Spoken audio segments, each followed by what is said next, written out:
every Thursday.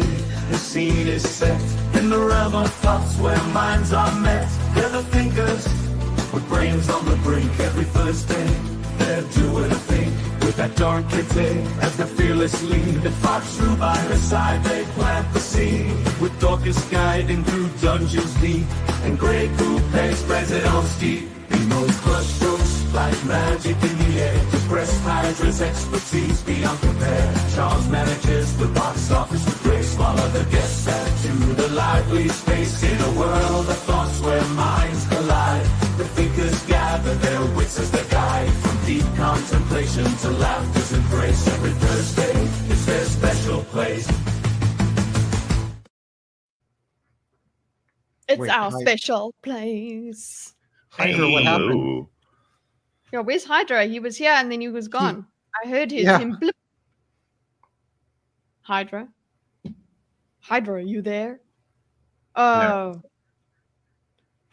Okay, anyway, guess who's back? The camera's here, not up there. So I need to stop looking up there and look here.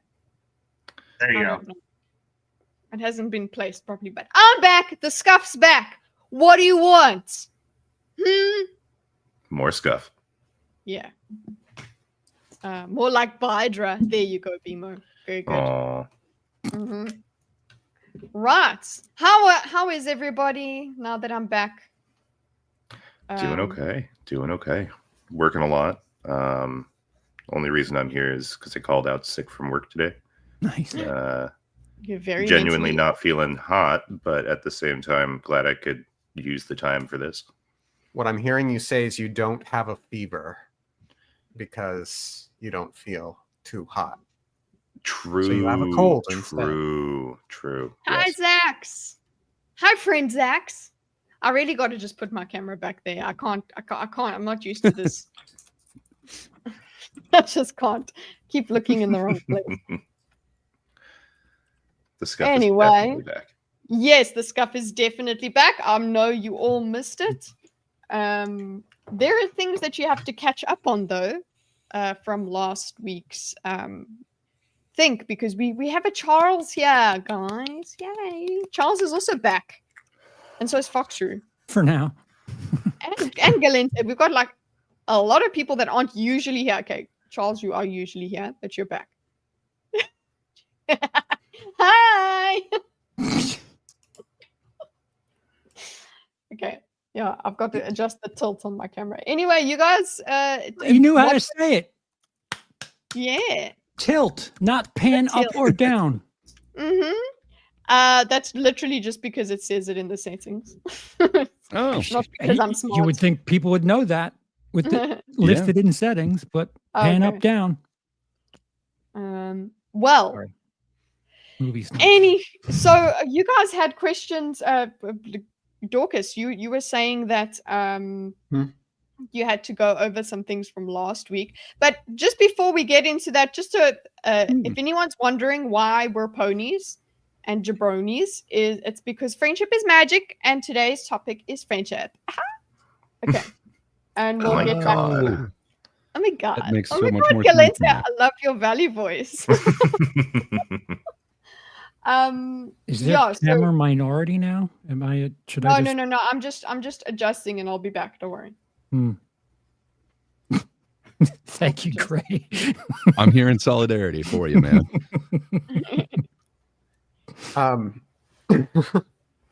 But yeah, with regard to the question we had for Charles regarding stand-up, Charles, last week we did a think on whether or not gamers know what they want and being able to give feedback. And the video we watched basically, well, Gray, can you convey to Charles? Well, so it was a guy who meandered his way into kind of talking about his point eventually, but one of his meandering things, he brought up stand-up. That stand-up, I'm going to butcher the way that he kind of broke this down, but he was basically saying stand-up is really hard to get feedback on as far as like an art form. And then he is a video game development thing. So his whole point was that people aren't necessarily good at giving you feedback or anything like that. And my contention, and I know I'm no box office guy like you, but my contention is from experiencing a whole bunch of different arts. I found stand-up to be one of them where you get immediate feedback and you can just tell right away whether something's working. Like with a song, you basically have to finish it and then you can kind of gauge the audience. But with stand-up, like in the middle of your setup, if that punchline is going to work. Like you can tell if the crowd is not interested, if you've lost them. What's your feeling on crowd feedback when it comes to stand-up? It's instant. Like you know relatively quickly whether or not your goal was achieved and or the audience likes it. And it's based, I mean, people could clap, which could be interpreted one way, or they can laugh, which is success, or silent, which is basically saying, all right, it didn't work so much, or booing, it really doesn't work. But you can in one performance get an idea of whether or not something works, but in like 5 in a week you can get a pretty fair average of how well something does or does not do. I think using stand-up is the absolute wrong example. And that was kind of my point, but again, I'm no box office guy, so I'm not an expert here. But we wanted to actually test you because you are kind of our resident comedy expert, even though you're the box office guy. I don't know. So he did have kind of a point that people don't know how to give good feedback, and the audience isn't going to be able to tell you here's how the joke should go. But I mean, they're not going to be able to tell you that with a song either. It's like, oh no, that should have gone to like a diminished chord. Like, why would you finish it there with a major? Instead, they're going to say, I didn't like this or something. But with comedy, it's that like instantaneous feedback. You can tell if you have the room or not. Yeah, as a performer, you have to be far more intuitive too. Like, oh, okay, they giggled here. Can I maybe move that sentence around so that it works easier for flow?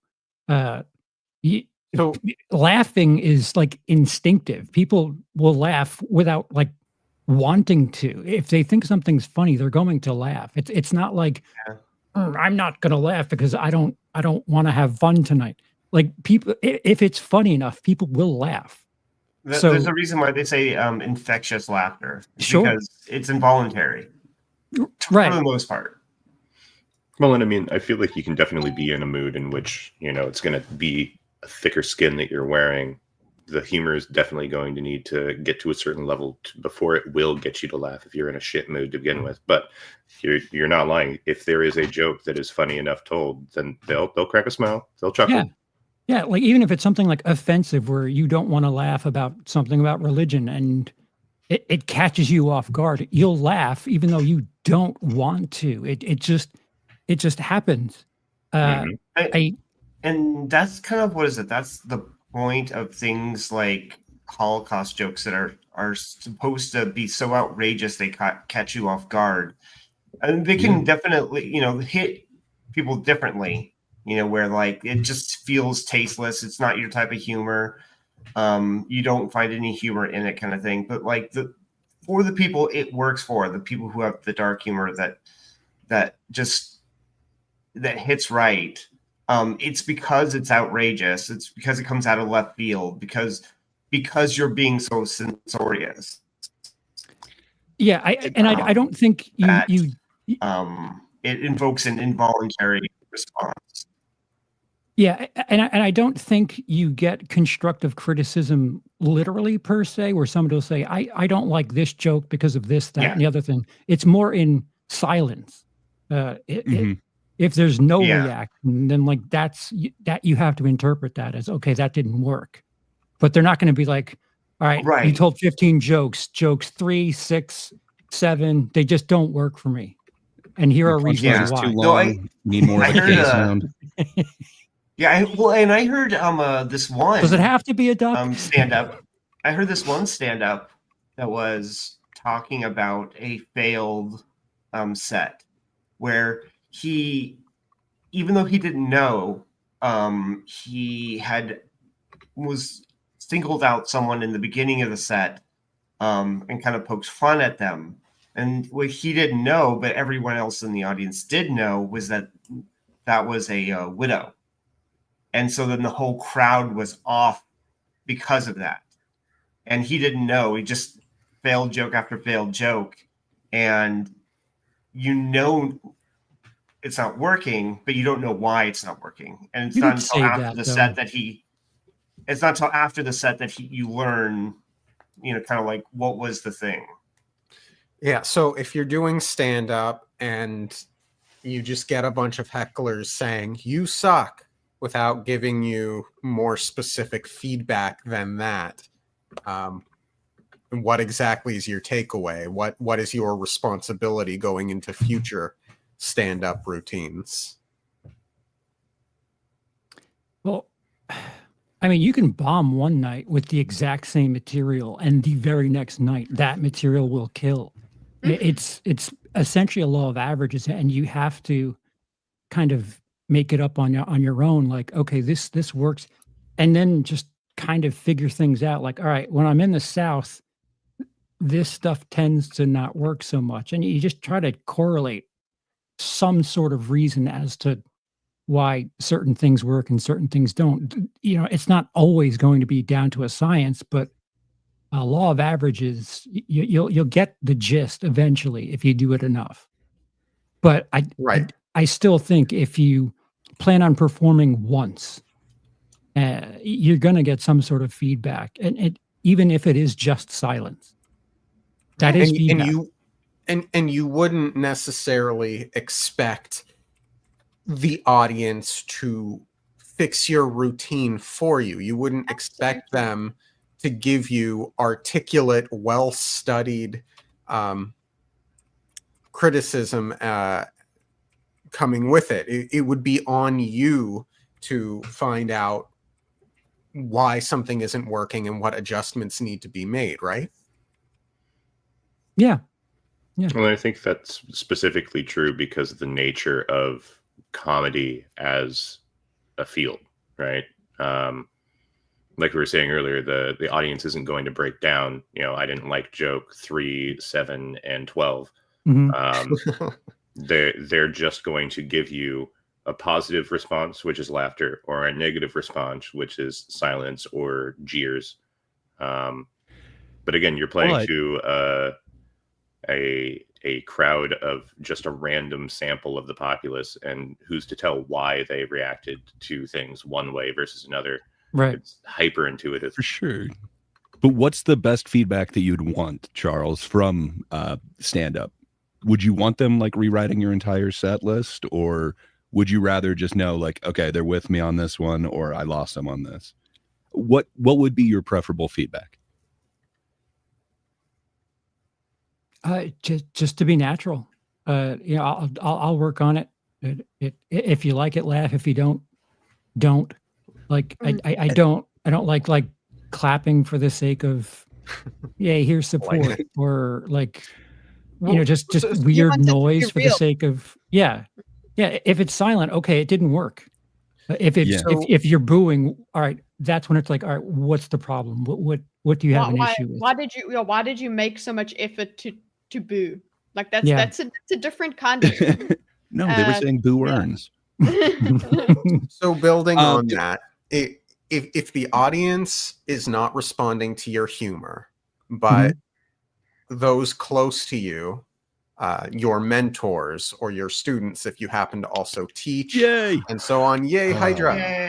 VPN to the win. Let's go. Apologies. I am, as you can see, I am not a friendly little pony because I'm on my phone and I cannot, it doesn't allow me to set it up. You guys are can an see adorable little Hydra, though. How cute Hydra is in the thumbnail, but I'm so happy that you made it. I was gonna say, don't undercut how cute he is now. I mean, look at him there too. True. Very cute. Who says a pony has to look like a pony? Yeah. Sorry, Dorcas. Charles. So basically, if the people you would go to for more in-depth critical analysis of the structure of humor and stand-up technique are all giving you wonderful feedback. You're so funny. You're great. Loved this joke. But the audience itself is not responding in that way. They clearly don't find you funny. How do you meld those two worlds? What do you do about that? Based on one show or a couple of shows? Let's say one, and then let's say a couple. One, you chalk it up to just a rough crowd, a bad night, you're off night. A couple of shows, I might want to start getting harder on myself and asking the people that are saying you're so funny. All right, well, have you seen the pudding? Because it's rancid. And I mean, would you say that if it's years of this being a repeated trend, that it's definitely on the performer to have self-reflected and finding Of course. out? Yeah. Of course. Right. If it takes years, what's taking you? Why did you wait that long? Mm-hmm. Well, and like you pointed out, comedy can be really regional. So if if the people giving you the really good feedback are in one region, and then you're getting the negative feedback from the crowds in other regions, that could also be an explanation. Because that comedy might work for one kind of bubble, as it were, but not for another culture, not for another crowd. But it is up to you to figure it out. Sure. Okay. I do want to say, I don't feel crazy, because that was kind of the conclusion that we came to last time, but we were not experts here, you know. So thank you for clarifying that. But not as much, but thank you. Well, can I ask you one more weird thing? So no, you're also a box office guy. You think the public has good feedback on, say, like criticism of movies? Do you think the public is good at giving, critical feedback, constructive feedback? It depends. Like, what are you looking for? Like, if your idea of a good movie is things blowing up and that was giant one robots. Of the, that was one of the major points that actually that came in the first. I haven't caught up the whole thing, but one of the first things that the thinkers brought up was that, because the whole context of this discussion is that it was used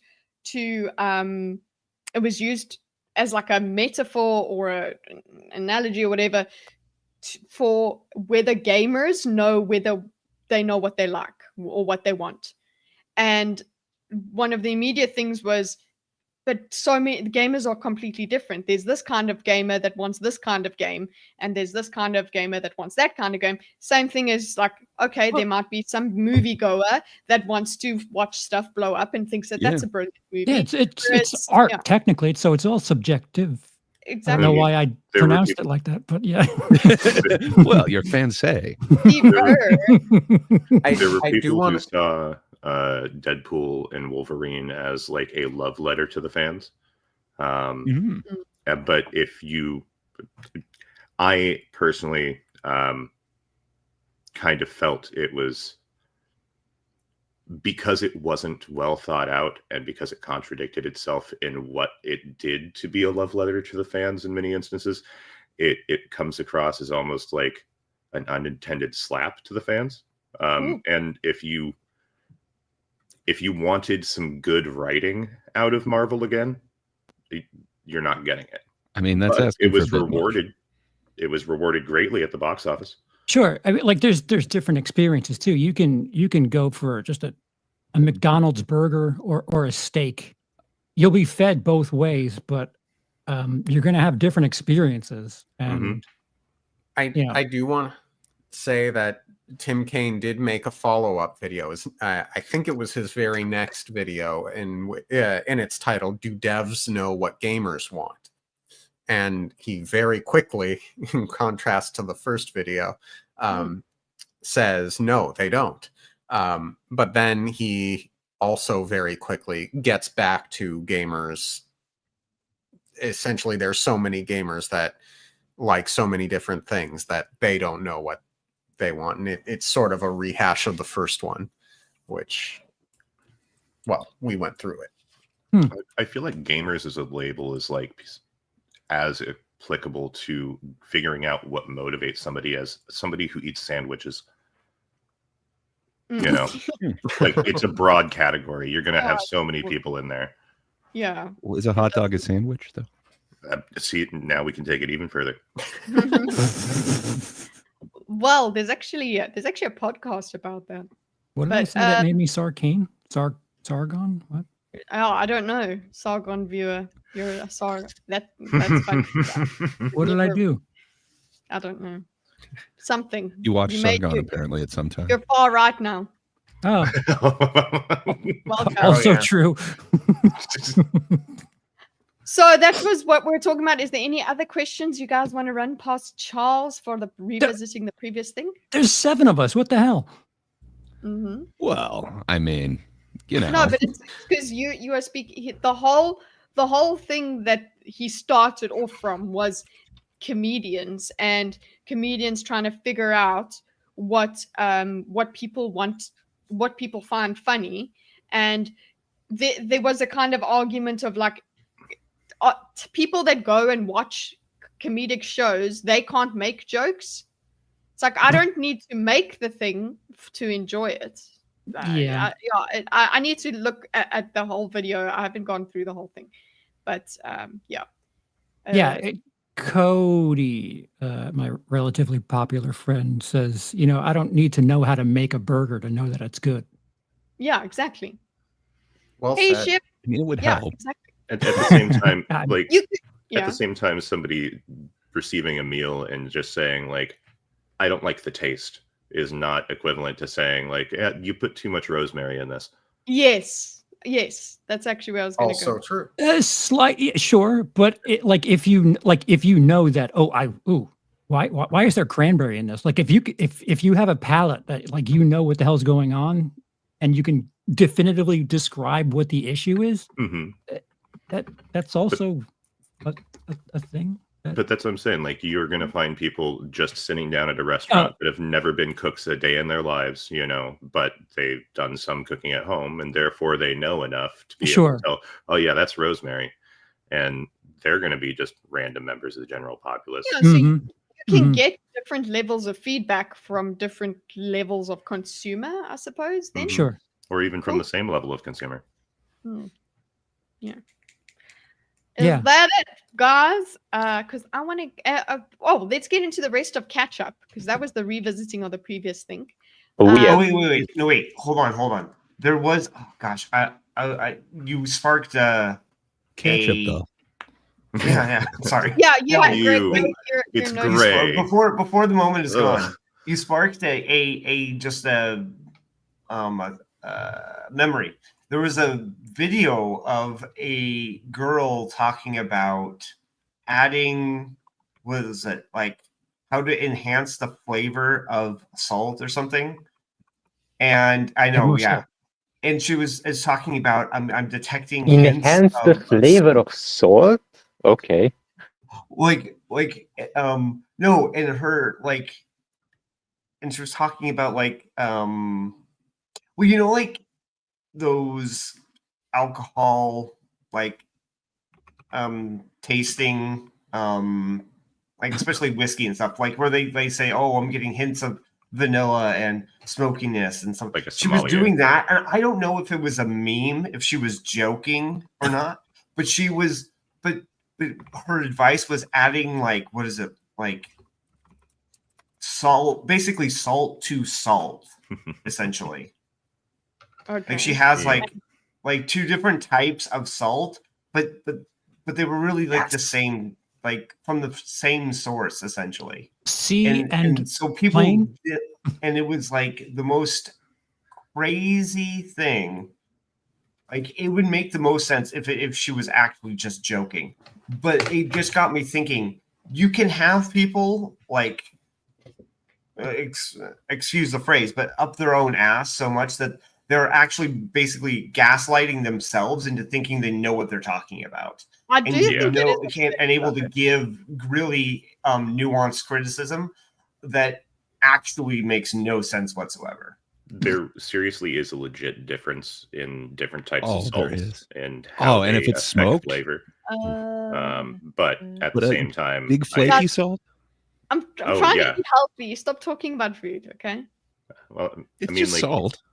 if the funny thing is, like, if you have That's how large bad chunks it of is. salt, it will enhance the flavor in a more prolonged fashion because it takes longer to dissolve. Therefore, the salinity in the salt takes longer to like melt down in your saliva and hit your taste buds. Finer grain salt dissolves so much faster, which is why Science. it gets like super salty really quick, but then it's gone. I'll just lay a rock underneath my tongue. I'll eat things. Well, there's other devices, like there's this new spoon that ionizes like the sodium molecules in it, so Oh, I heard it about makes that. it taste like it's way saltier than your actual food is. It's somewhat tricking you. Yeah, I good get times. it. Well, the Sure, it's ionized healthy. salt is a thing, so I could see it working. I'm not sure if it does, but I could see it working. I'm not Yeah, I a don't fan know. of salt. Picture But didn't salt happen. matters, okay? It's great. That's going just a little bit Huge fan past of the salt. food knowledge I got. Well, the food thing is over, boys. I know we're doing to catch up though. So what's happening in the world today? In the world today, I'm gonna have my turn of just talking about things I've seen. Yay. I don't know if you guys seen this one in particular, but apparently there is some drama unfolding between Elon Musk and Asmongold, of all people. Now, these two for a long time, I was under the impression that they had a relationship going in terms A of relationship? not that kind of relationship.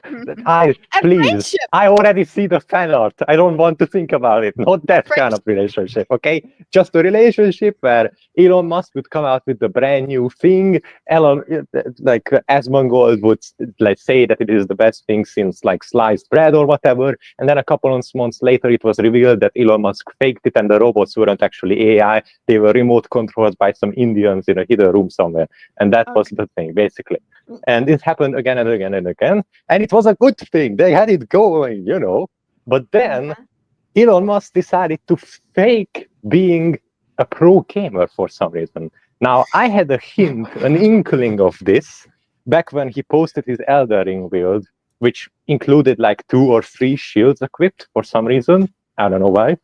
But Is that a thing? You do that? That doesn't seem no, like you don't. It doesn't make any sense. I don't know why you would. Especially since one of the shields that his build had was like the Catalin whatever thingy. You know, the shield that can also parry spells. And so you don't need any other shield, basically. But anyway, Elon Musk decided that he would fake being a top Path of Exile player. So he had this account, which, unless I'm saying it wrong, I think it was in Path of Exile, which was one of the top accounts that allegedly belonged to him. And he decided that it would be a good idea to upload footage of him playing on this account. And then you can take a look at the footage and realize that he can't play the game because he doesn't know how to click buttons in the game. Well, yeah. And basically it turns out that, that account may have been run in his name, but it wasn't him because he doesn't know how to play the game. Now, naturally, actual pro gamers, especially those who played Path of Exile, like Asmongold, were like, I don't like this. I'm going to call this out. Naturally, the next step was a complete collapse of the positive relationship between these two. And instead of Elon Musk apologizing or explaining or even making up some bullshit about it, I had a bad internet connection, or I just didn't play that game, or I don't know what was going on, you know. My monitor was not working. My name, or I don't know, some other bullshit. Yeah. It was an employee that played in my name and just took over the account, which is unironically most likely what happened, by the way. Yeah. And then... Okay. I was just gonna give it add a little bit more information about the add it. Feel free. What went wrong? Because the thing is that he was playing on a very hard difficulty at a point very far into the game and was exhibiting high levels of inexperience with the game. So it's like it's impossible for him to be this unfamiliar with the game and has such a high level character. Yeah, and have so.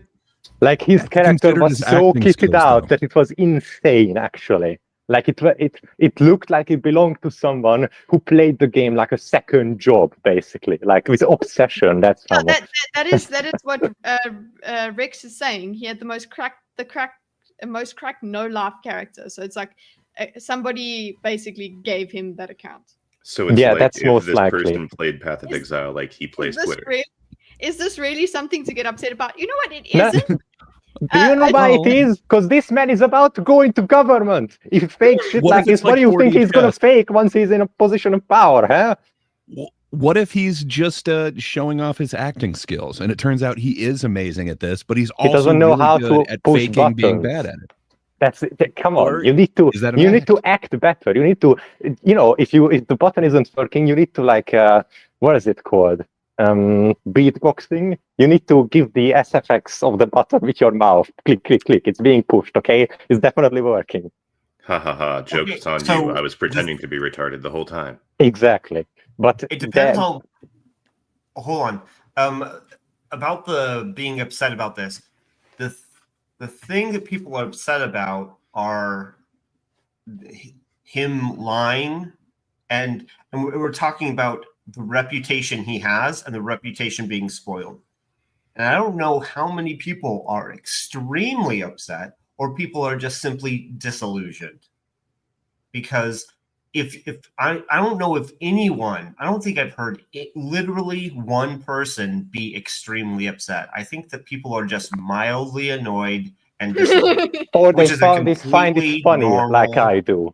But to me, it's not just funny that he most likely either paid for the character and even paid for someone to grind it up to that level, wasting away their life only so that he could hop into the seat and then not understand how to push buttons, which is in and of itself incredibly funny.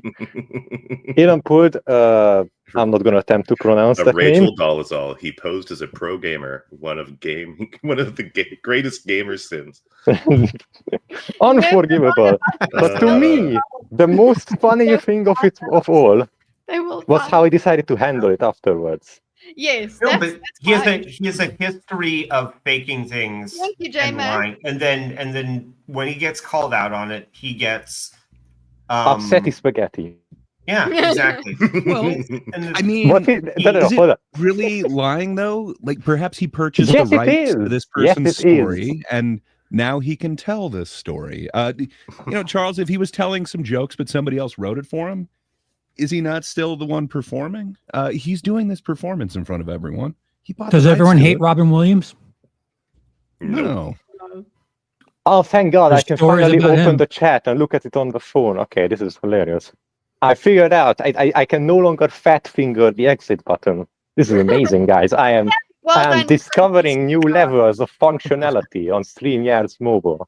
Wow, StreamYard has improved. Look at you. Yes, but anyway, just to finish up that line of thought, the level of maturity that this person lacks it just culminates in how he decided to handle things. Instead of being a normal person about it, he decided that the best course of action was to go after Asmongold personally. Now, the way he did this, in and of itself, showcases incredible boomer behavior. So he looked at some Asmongold videos, especially the ones where him and his editor have some of their hilarious back and forths, which I really can only compare to like what Markiplier and Lixian have as a relationship, constantly joking back and forth, which is really unique when you have a talented content creator and a talented editor just making fun of each other all the time. And looked at this and said, aha, editor of a person who says political things.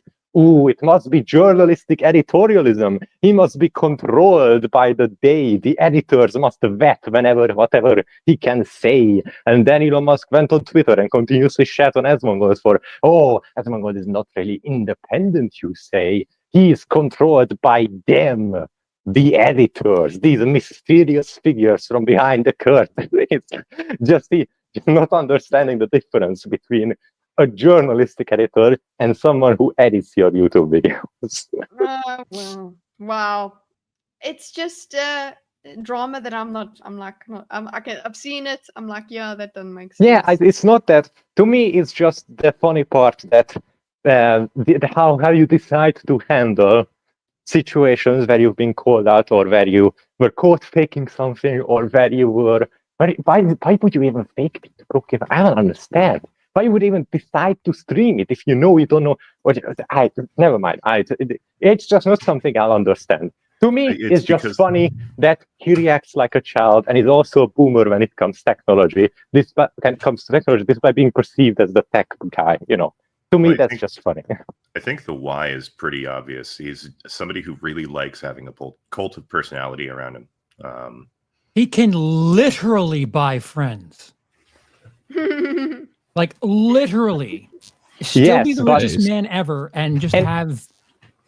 It doesn't just come to friends and accounts that he buys, but when it comes down to actually serious situations where lives are threatened, like when the hiker children were trapped in that cave where the sea level had risen, and they were trapped. I don't know if you remember that crisis where there was an international rescue operation. People didn't know how they're going to get the children out of there.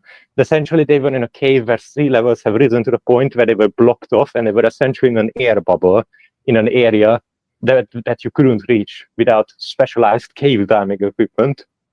And people were debating how you could rescue the kids that got stuck there before they ran out of air, or the tide went away, or whatever, or the flooding, rain, whatever thing that caused the levels of water in the cave rise for it to fall. Because just to get into it, like incredibly dangerous cave, like cave divers would have to dive and go through like kilometers of underwater cave and shit. So it was a real difficult crisis situation, and everyone came together, was debating like how we're gonna get them out of here alive. And Elon Musk, there were some seriously good ideas, and Elon Musk, he's coming in like the elephant in the porcelain shop, busting through the door, and says, "I'm gonna build miniature submarines for children, and I'm gonna be the one to save these kids." And then the leader of the international rescue operation turns to him and says, "That's a great idea, Elon, but if you look at this cave, there are so many twists and turns, and it's so slim and narrow that you won't be able to turn in it with a submarine, even a small one, because you have to squeeze and twist your body just to get through some of these places." And instead of Elon saying, "Oh, well, I guess it won't work then. Can I help you with something else?" Or, "Well, shit, maybe we need to alter this idea. Instead of a submarine, we need to provide them like portable air supply or some sort of vehicle or other forms of vehicle." But if he said that, instead of that, I wouldn't remember Elon goes and says, "Fuck you. You are just jealous. There is a conspiracy against my submarine designs because they are so good. You guys are all evil. You want them to die. And I will purposefully sabotage all future rescue plans just to fuck with you." That's his response. And this man is going into government. I mean, it's kind of a legendary response. If he just said like, "Oh, my bad," I would never remember it, but I remember his overreaction. It's legendary for the wrong reason, okay? That's the problem. He could have gotten so many good points, but he didn't. Anyway, that's just my little catch-up thing. All right. Anyone else? Anything else? You have 10 minutes. Otherwise, I'm gonna get into this wholesome stuff. We do have. Yes, it's very wholesome. It's some really sad stuff. George says, Hey. "I wish you can join this one because I love Jen for My Little Pony series, but I have to work." So, guys, it's not about My Little Pony today's topic.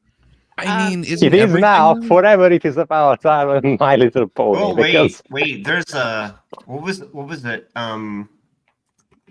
What's her name? What's it? Lily? What's her name?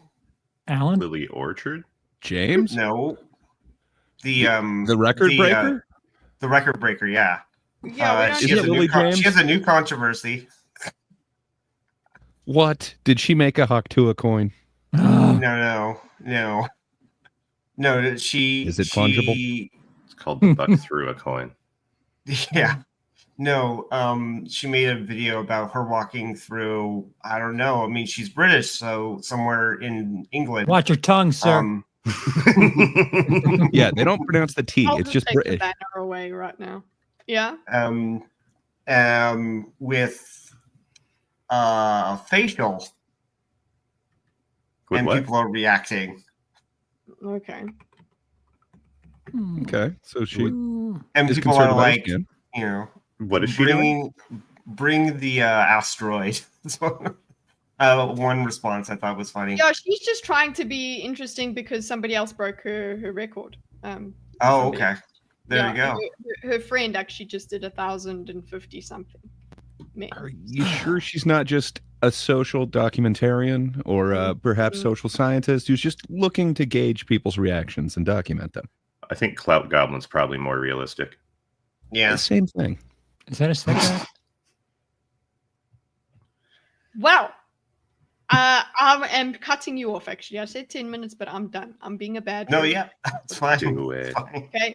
Welcome to the happy place, the happy special place from Thursday. This is now the official the think has begun. The friendship think has begun. Okay. Today's think is friendship. And why did we do this? Because I saw some of my friends in South Africa. I'm separated from a lot of my friends because we're all immigrants and things. So I was thinking a lot about friendship and what it is and what it means and how you maintain it. So I was like, that is a great topic for us to go over. And I'm very interested in asking you all these things. I have 10 questions, but there's so many more that we can work off. But let's go to the first one. So were your friends bronies? Just is that related to this or? So the reason, okay. So yes, thanks for reminding me. The reason that we are all ponies, well, I'm not a pony, but I'm like from My Little Pony, is because friendship is magic, and that was the only thing that I was able to associate with. That's fine. That's making fine. us all into ponies is what I did. Thanks, Jay. See ya. Oh, you actually love you people. Got physical therapy. Yeah, keep going. Keeping your hearts in my biceps. Yeah, let's go. Thank you. So, right, we need to get to the first question, which is usually when we start to think is, what is insert topic, right? So the way I phrased it is friend as a label. What would you call us friends? Are we friends? What does friends mean as a label? Just as a general question, anyone wants to answer. Can you ask more difficult philosophical questions? It's like about the nature of human relationships. This is gonna be tough.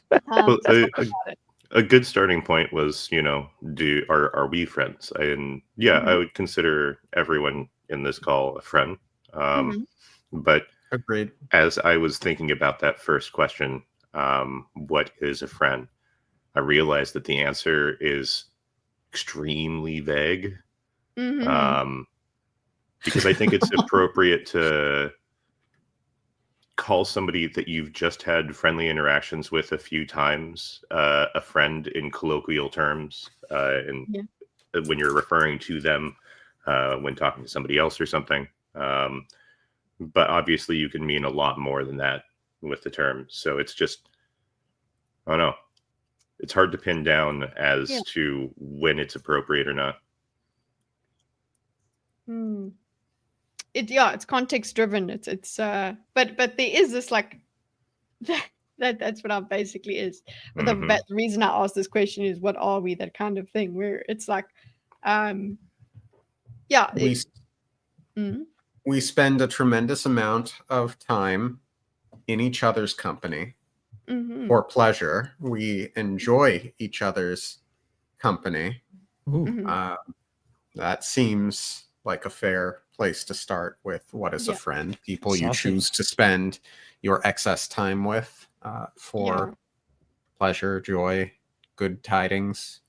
I think that's the basic how like clubs got started in fundamentally speaking, and that was one of the fundamental places where for a long time social gatherings where people drew their friends. So which certainly I would classify it as at least a source or something fundamental about the whole thing. Okay. Is there? So does anyone disagree that we here are not friends? I'd be open to the idea of somebody disagreeing with it, but I don't disagree.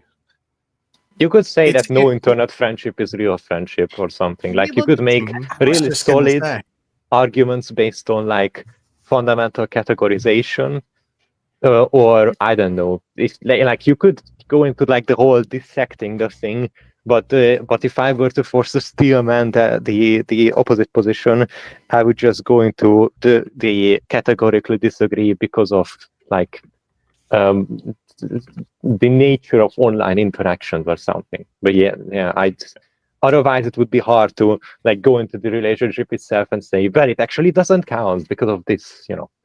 Well, and I think we're all thick-skinned enough to be able to take the distinction without taking it personally. Oh, I'm sorry.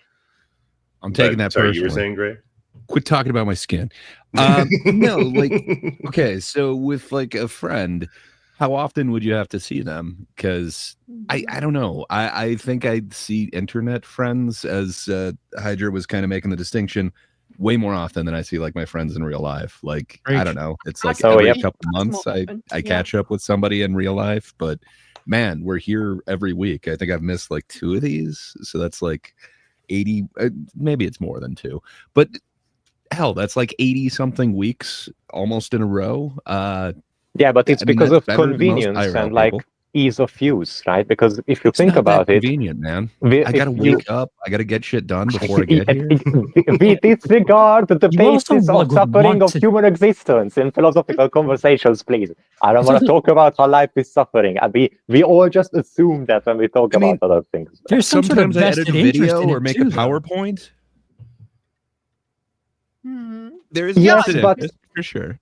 Turning on an application and just talking to someone in that application, what I meant by that being more convenient than a personal friendship is the fact that you're going to have to just organize so much more if you want actual meeting and catch up time, and I don't know, go to a restaurant or play board games or whatever the fuck you do with some people depending on their interests groups or how they're available or what they would like to do with you, etc., how you hang out, what the tradition is, then just application. I can talk to them immediately the minute they get off from work because they have the magical little box in their pocket just like I do. You know, it's the bridging itself, how it transforms society, how it no longer just it's no longer an expansion or a tool for us to easily conduct IRL friendships, but replaces it entirely for some people, especially with the distance between some of us. That in of itself is what I was referring to in terms of convenience, that there is so much less just time required for organization, which is what people have less of these days. Well, on the point of convenience for what allows friendships to happen, I go to this same pinball bar that I've been going to for probably about 4 years now, somewhere around there. But I play pinball way more than most people should or do. But because I go to that same place more days almost every day, I run into a lot of the same people that go to the same place almost every day. A, because we have a shared interest in pinball, and B, because the vibe of that place is just unmatched. You just feel comfortable there. But because of that, there are a lot of people that I have become friends with there out of convenience, right? It was a place where I could play pinball after work 1 block away. And then when my housing and my work shifted, it ended up being 4 blocks away from my home. So it's still a matter of convenience for me to have made those friends. But at the same time, I know way more acquaintances at that place than friends, just because I've been there for so long. We also categorize work friends. Yeah, I have questions about work friends. So we've got friends, we've got the big group friends, and when my first question, the reason I asked my first question was because I was like, what makes an acquaintance a friend? What's that little thing that changes them from an acquaintance into a friend? So Galente was talking about having a lot of acquaintances. What do the you exact I'd say that the pinpointable distinction- moment an Mhm. acquaintance becomes a friend is when you see a meme on Facebook. Think of that acquaintance and smile, Mhm. and then send it to them. So you like, well, that you can send it to them, right? So an Right. acquaintance, do you think it's once you get like you exchange numbers? Well, so the distinction I was making is there are people that I genuinely want to talk to and I get genuine conversation with. And then there are people that even if we find ourselves in that place where it's awkward not to talk, it's pretty obvious you're not really wanting to talk. And we haven't even made it past the barrier of wanting to interact, you know? So you just say hello and then we just Yeah, be polite. There's a Yeah, difference that's between a good point. politeness and kindness. Well, one of my later questions is about if you exchange numbers, I end up dating them. So that goes beyond friends. No. Okay. The part of the reason I wanted to do the friendship thing is like I actually met some people that I really clicked with over the holidays, and I was actually really excited when they got my number from the people that introduced us, and you know, like from there, I'm like, okay, we're friends now. We're like, we don't know much about each other, but the thing is, we've decided that we want to spend time together, and we want to be friends. So that for me, I think it is kind of talking, like you've said as well, Galente, like it's talking beyond just hello. It's seeking each other out and wanting to spend time together, I think. Anyone agree? What were you going to say? Yeah, pretty much along those lines. I think maybe a little bit closer to what BMO is saying. Like he's saying connection, and that's apparently his final answers. So I don't know.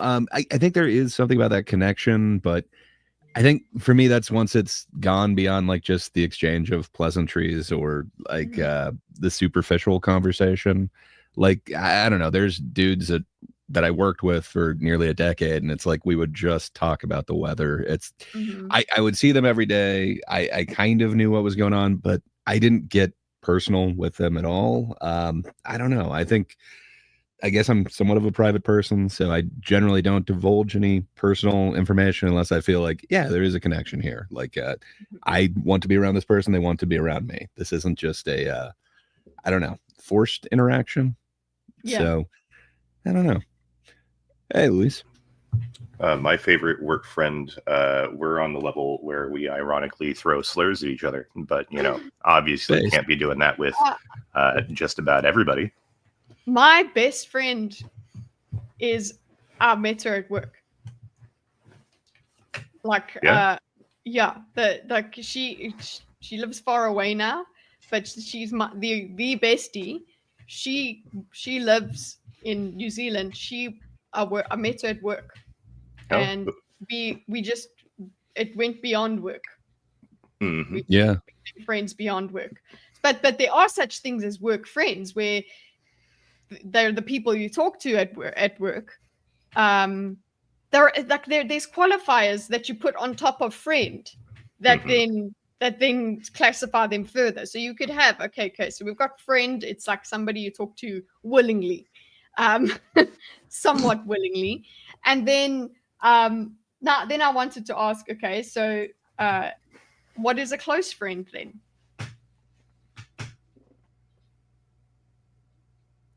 Panel, Charles, are you okay? Yeah. Um, I'm a little weird because I tend to only keep close friends in my circle. There was someone that, ironically enough, I don't speak to anymore. They had this way of describing people, and it's rather theftable as far as I'm concerned, and I've been using it ever since. And they'd said, I'd rather have 4 quarters than 100 pennies in reference to friends. And I very much adopt that mentality. I'd rather have 4 very good friends than 100 people. Yeah. Agreed.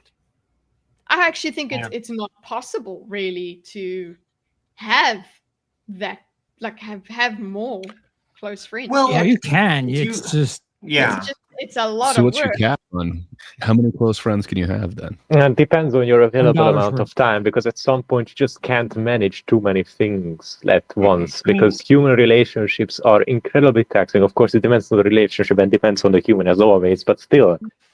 But the fact that they form so organically, sometimes without intention even, they means they can like slot in and out of your like how much you can handle right now, you know, free time wise, etc., without you even noticing. Like, for example, with the original I don't even know when I first appeared here. Was it with the debate diagram goes rogue live stream? I think that was it. I wasn't coming in with the intention, yes, and now I'm going to turn all of these people into my friends, and I'm gonna have like streams with Galente and Dorcas in the Discord and develop a really close relationship with whatever, and then talk with another guy about it.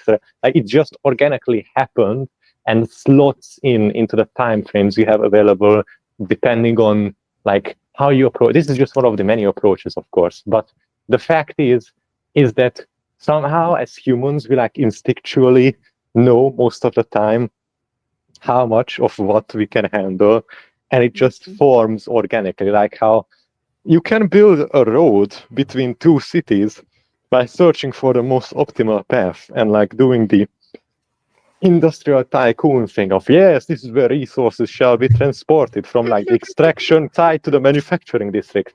Or a road can just form after thousands of years of people organically traveling between one settlement site and another, and then later it turns into a stone road and then maybe a railway or whatever, you know. Like, there is the organic natural growth of people not even realizing, but hey, this is where so long ago, maybe even going back to Roman times or before, people walked between two settlements here. That's what I can compare it to then. Would you give a kidney to a close friend? A really, really, really close friend, yeah. You need to be careful with the definitions, but yes, if you refer to the close friend that is like 2 or 3 at maximum and like really close, and maybe you've known them for 10 years, or they helped you seriously through life or whatever, or you consider them at the same level as like family, then absolutely. I think that's what like most people would do. Because liver grows back. Yeah. Yeah, I was gonna say they only take part of it, so But that's maybe I'd be more apt. No, that's still a lot of effort, a lot of resource given that other person, because you have to have an operation or whatever. It's not just like, it's not even like a blood transfusion or whatever. It's straight up invasive surgery. Yeah. Yawn. Also, Darling, I love that Darling is just very good caveat here. Important if they actually need a kidney. You're like, you don't need No, they're just testing friendship. Like, you know, would you lay in an ice bath for me? There are literally, I mean, okay, there is fucking around for no reason and testing like the edges of what you are willing to do and just being in need. Okay, I would just like to separate those right now. Yes. I think it's inverted for me. I would give my enemies my body parts because best of luck, loser. I don't know. Would you actually like give, let's say here, Dane a body part? Well, he could have my gallbladder right now. Yeah, that's for certain. See? No questions asked. Where do I sign? Here you go, buddy. Have fun. Charles is about to look up a tutorial on what organs to sell to get a better gaming PC or something. I'm not even talking about sale. I'm just offloading these things. Can you take it, please? Just take this off. I donated the kidney. The cops were pissed because it wasn't mine. I mean, if Boogie had to donate a kidney, it'd be fine. He's got like 6 or 7 of them in there somewhere. Oh, I think that is still quite a it is quite no, as much as it's kind of a joke question, it's like what resources are you willing to give towards a certain person in your life? That's quite a thing. People value things differently, though.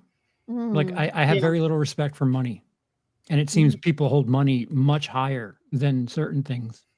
But people, I mean, it's a common trope in America. Most people, because of it fluctuates depending on, of course, how much need you have for it. But I think some of it is explained by the cost of living that you have right now. That people just have more need of the threat of not being able to make it to the next month is greater than ever before in a long time, basically.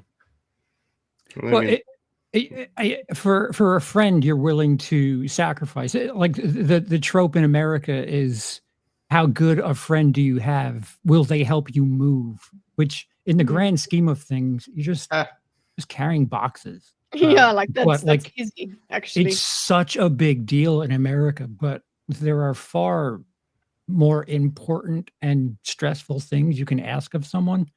I just think it depends on the person.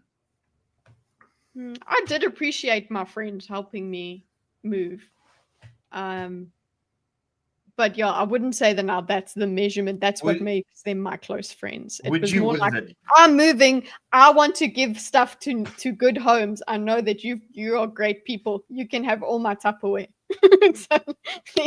Another good test, or not that you want to do the test, but just intellectual exercise, I guess, is, would you ask, like, how far are you willing to act before you start not demanding, but ask need answers before you act? Like, do you have a friend that if they say, hey, I'm in trouble, I need your help, and then you're okay, I'm there, right? Unconditionally, I'm immediately coming to help you. Yeah, exactly. I'm sorry, I don't have that with anybody. Okay, so is now so that's a good point actually for Galente, because that also depends entirely on living situation, where you are, traditions, or how you've been brought up, or even how you live, or just your preference of I'm always going to need an explanation, I'm just not going to jump without being told anything whatsoever. So that is a very from person to person, another thing that very fluctuates, but it is a good measure for those that are willing to have the unconditional, I'm coming to help, that clearly goes at the top of the pyramid, so to speak, Well, and also, I know Dorcas's title there is a joke, but there was a time in my life where I knew a lot of people that'd be like, no, I just need help with this, and would not give you context for what the situation was, and you would end up incriminating yourself doing some stupid fucking shit just because they didn't tell you everything that you needed to know before you had an educated idea of what you're getting yourself into. So yeah, that's manipulating you. That's taking advantage of you. Yeah, it's either intentional or unintentionally, but yeah, that's exactly how I see it. Somebody's he runs guns. That's exactly how I see it. If somebody is saying, "Hey, I need help," I'm not going to tell you anything about it and expecting you to be there.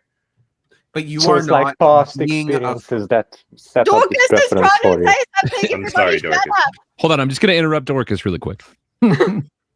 You are not being a friend if you are asking someone to do something that is not legal or would involve that kind of consequence. A little illegality amongst friends. To quote Jeremy Renner in The Town, whose car are we taking? I've done plenty of illegal things for friends, but at the same time, you wouldn't commit a crime for me, Dorcas. I'm shaken. I'm not going to find myself implicated for murder just because somebody didn't fill me in on the deets. Hold on, we weren't talking about murder. Well, it's always a possibility. I've definitely had a situation like that as well. A literal skeleton in my closet. So mine didn't end up being that, but the dude just called me up and is like, "Hey, I need your help." It's like, "Yeah, okay, sure." So I just happened to be in the neighborhood, went over to his house, get in his car, and it's like, "Okay, we're going to this fight." And then he just shows me that he's got a gun. It's like, "Okay, all right."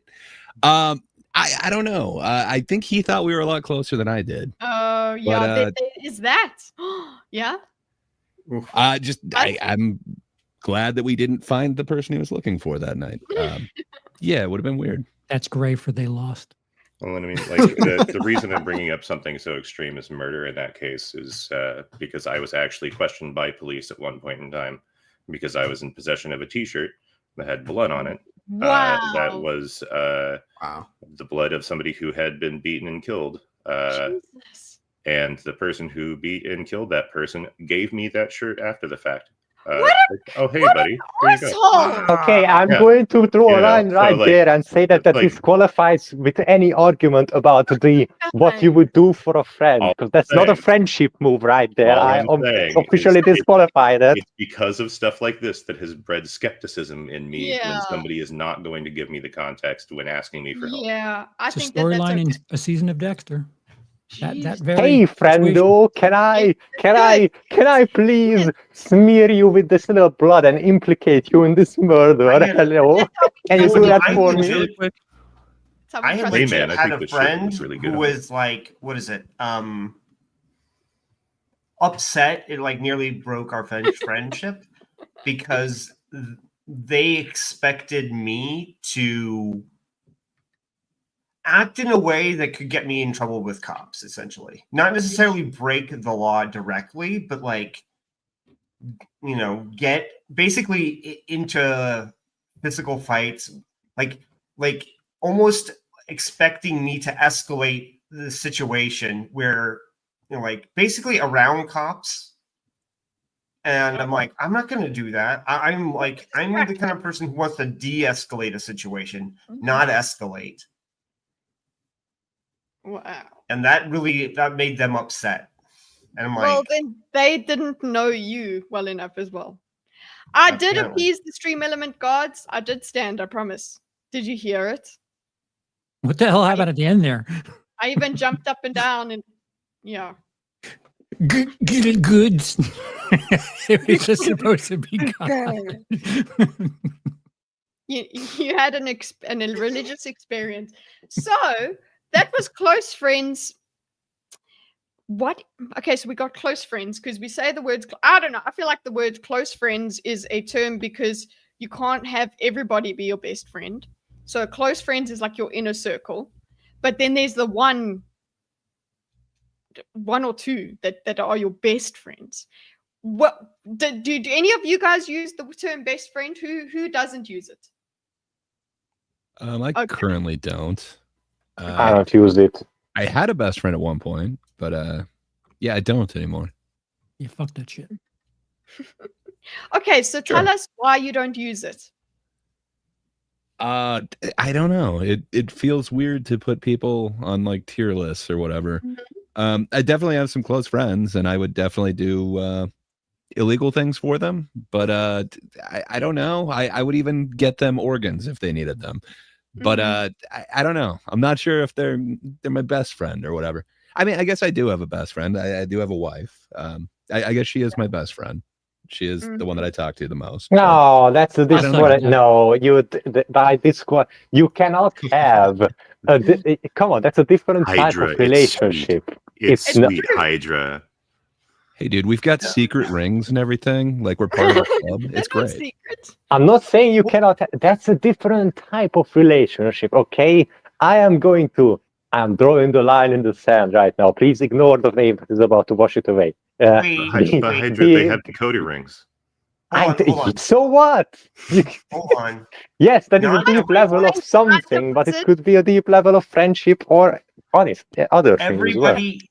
What is because it? Everybody has nobody has the same marriage as anyone else. So I'm not going to say one is right, one is wrong. But some people, like their wife and / husband, are not their best friend. They have no. Like they view their marriage differently than a friendship.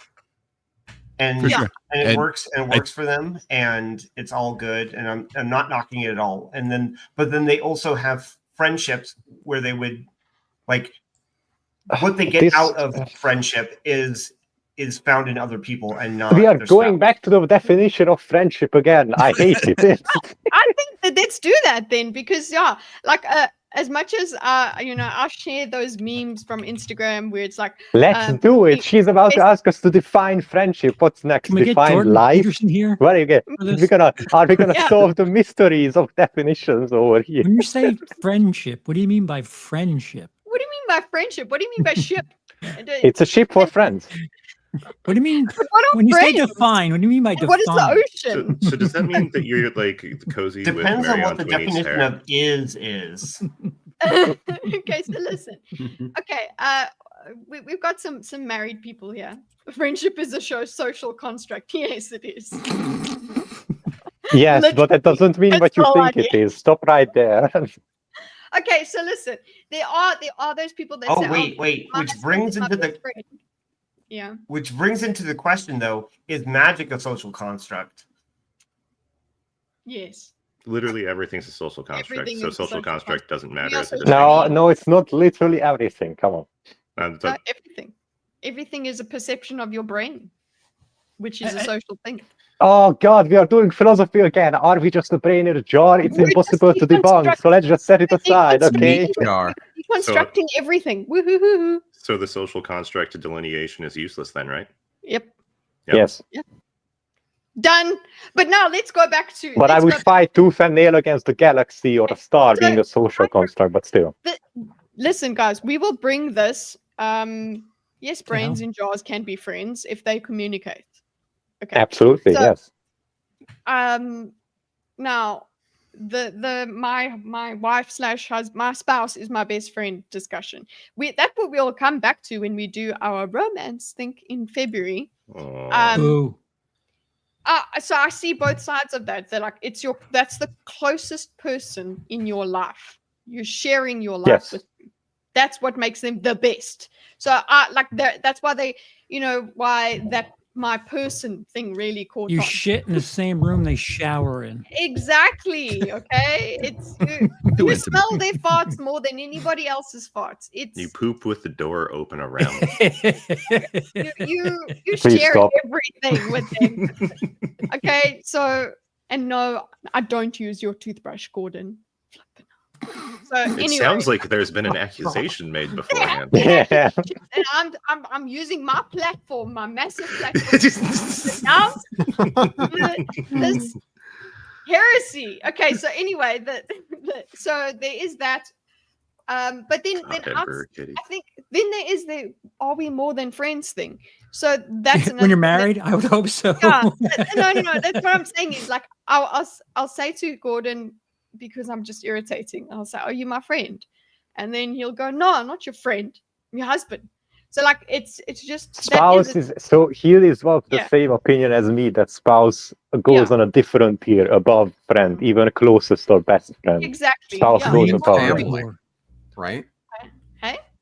Spouse is family, right? Ideally, your family should Close. go above that. But does your spouse you can most of the time ideally you can choose. Your family you cannot. So that kind of it puts their position on the tier list in question, because this is about relationships that you develop or choose to develop on your own, at least in some level. While with your family, it's never your choice basically to choose them. You But can that choose to have relationships with them or not, but they are your family no matter what. But that would speak to the devaluation of marriage and the increase of the acceptability of divorce. Presumably, there was a time when divorce was much more of a social stigma. It fluctuated throughout history numerous times. There were times when again, it depends on time and where you are historically on the globe, geography, etc. But throughout history, there is kind of a waning and waxing of social norms. It's like right now it's super taboo to be divorced in medieval Christian Europe, or right now it's completely okay because the Anglican Church just became a thing. Or I'm oversimplifying it grossly over here, but throughout history there has been difference of like, is it really okay? Is it really not okay? It swings back and forth basically.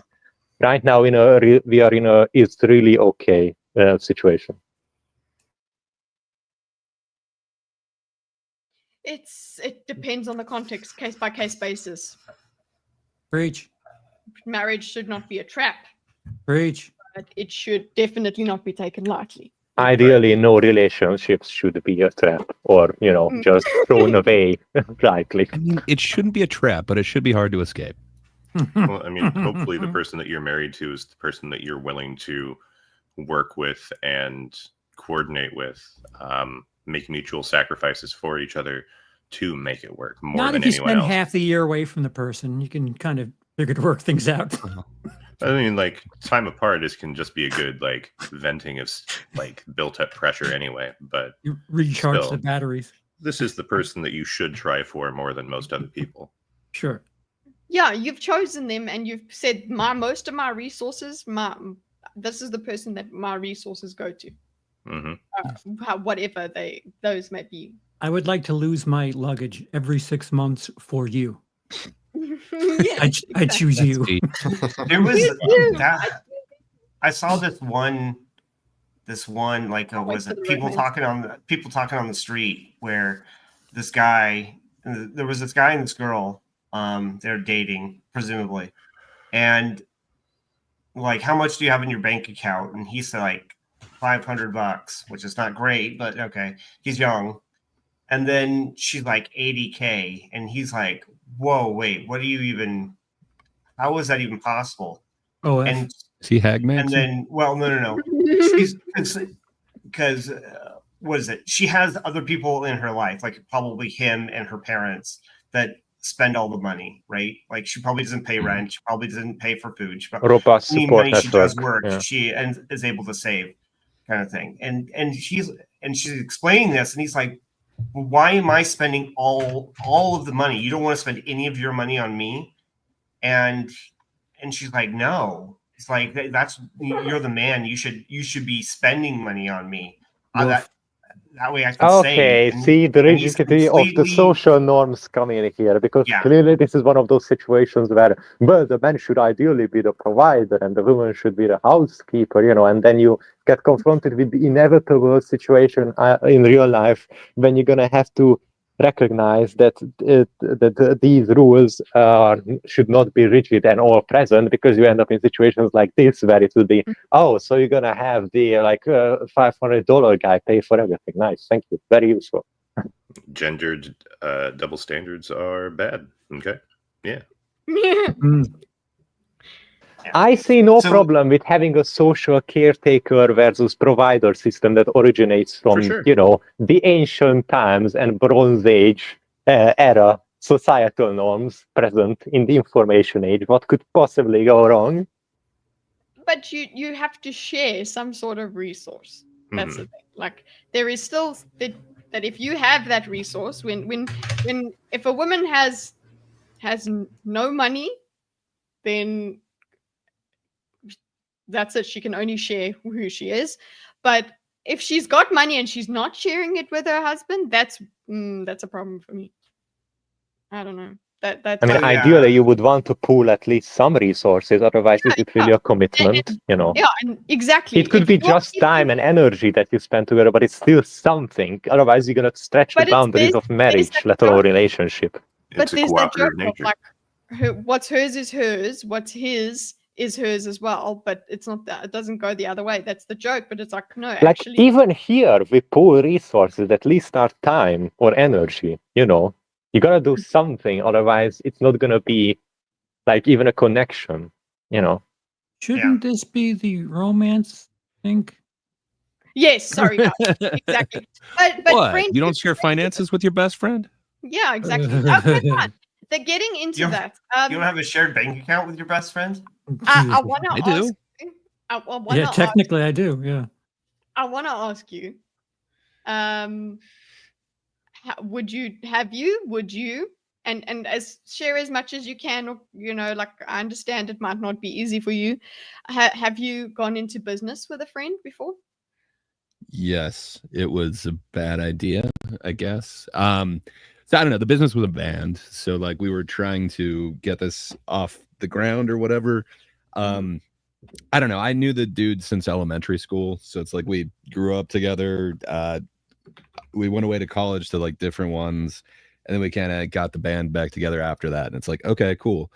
I worked for like a year, saved up a whole bunch and got a van and everything. But we recorded for like, I don't know, like 6 months in our spare time. And I paid enough for like all the pressings and everything so that we actually had merch and everything. And just, man, the dude just like lost interest and just like ghosted me.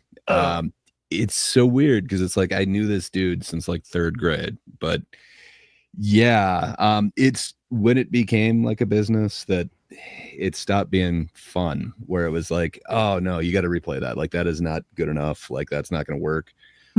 He was the drummer, so it's like we had to lay his tracks first, and I still haven't ever talked to the dude, and that was like over a decade ago. But I would hear through like mutuals, like, he was saying that you were being like overbearing during the recording phase, and I don't know, it was just weird because it's like we tracked the very last thing, and then that was the very last time that he talked to me. So it was a weird time in my life. I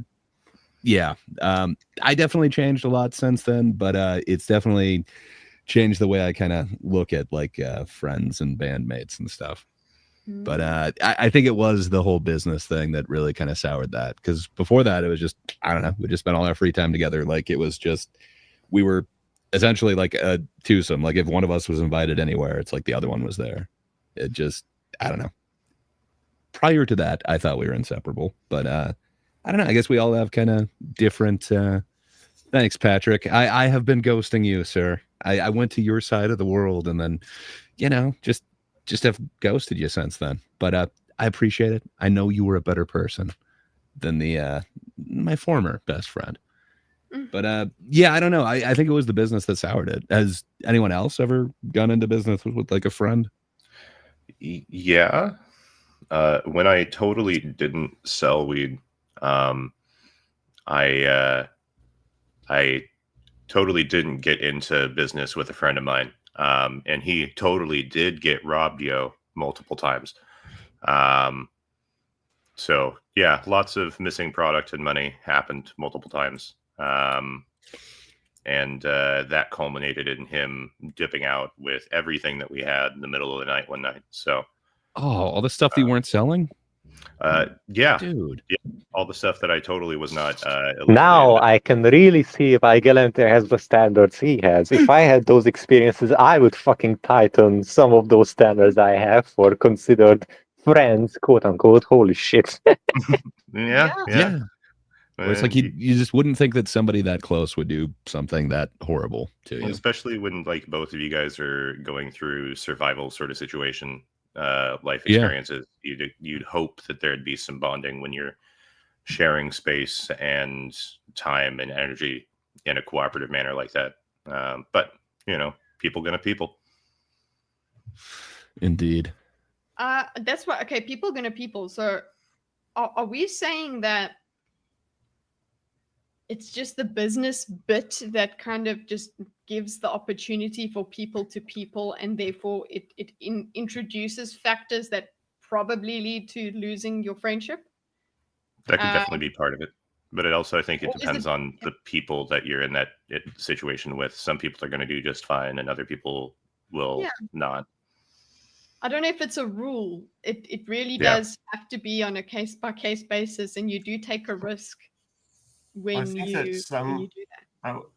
I just think that some friendships are so some friendships work on a kind of a limited basis, and so when you start including things that you're incompatible with, when you expand the scope of the relationship, you start finding things you're really incompatible with.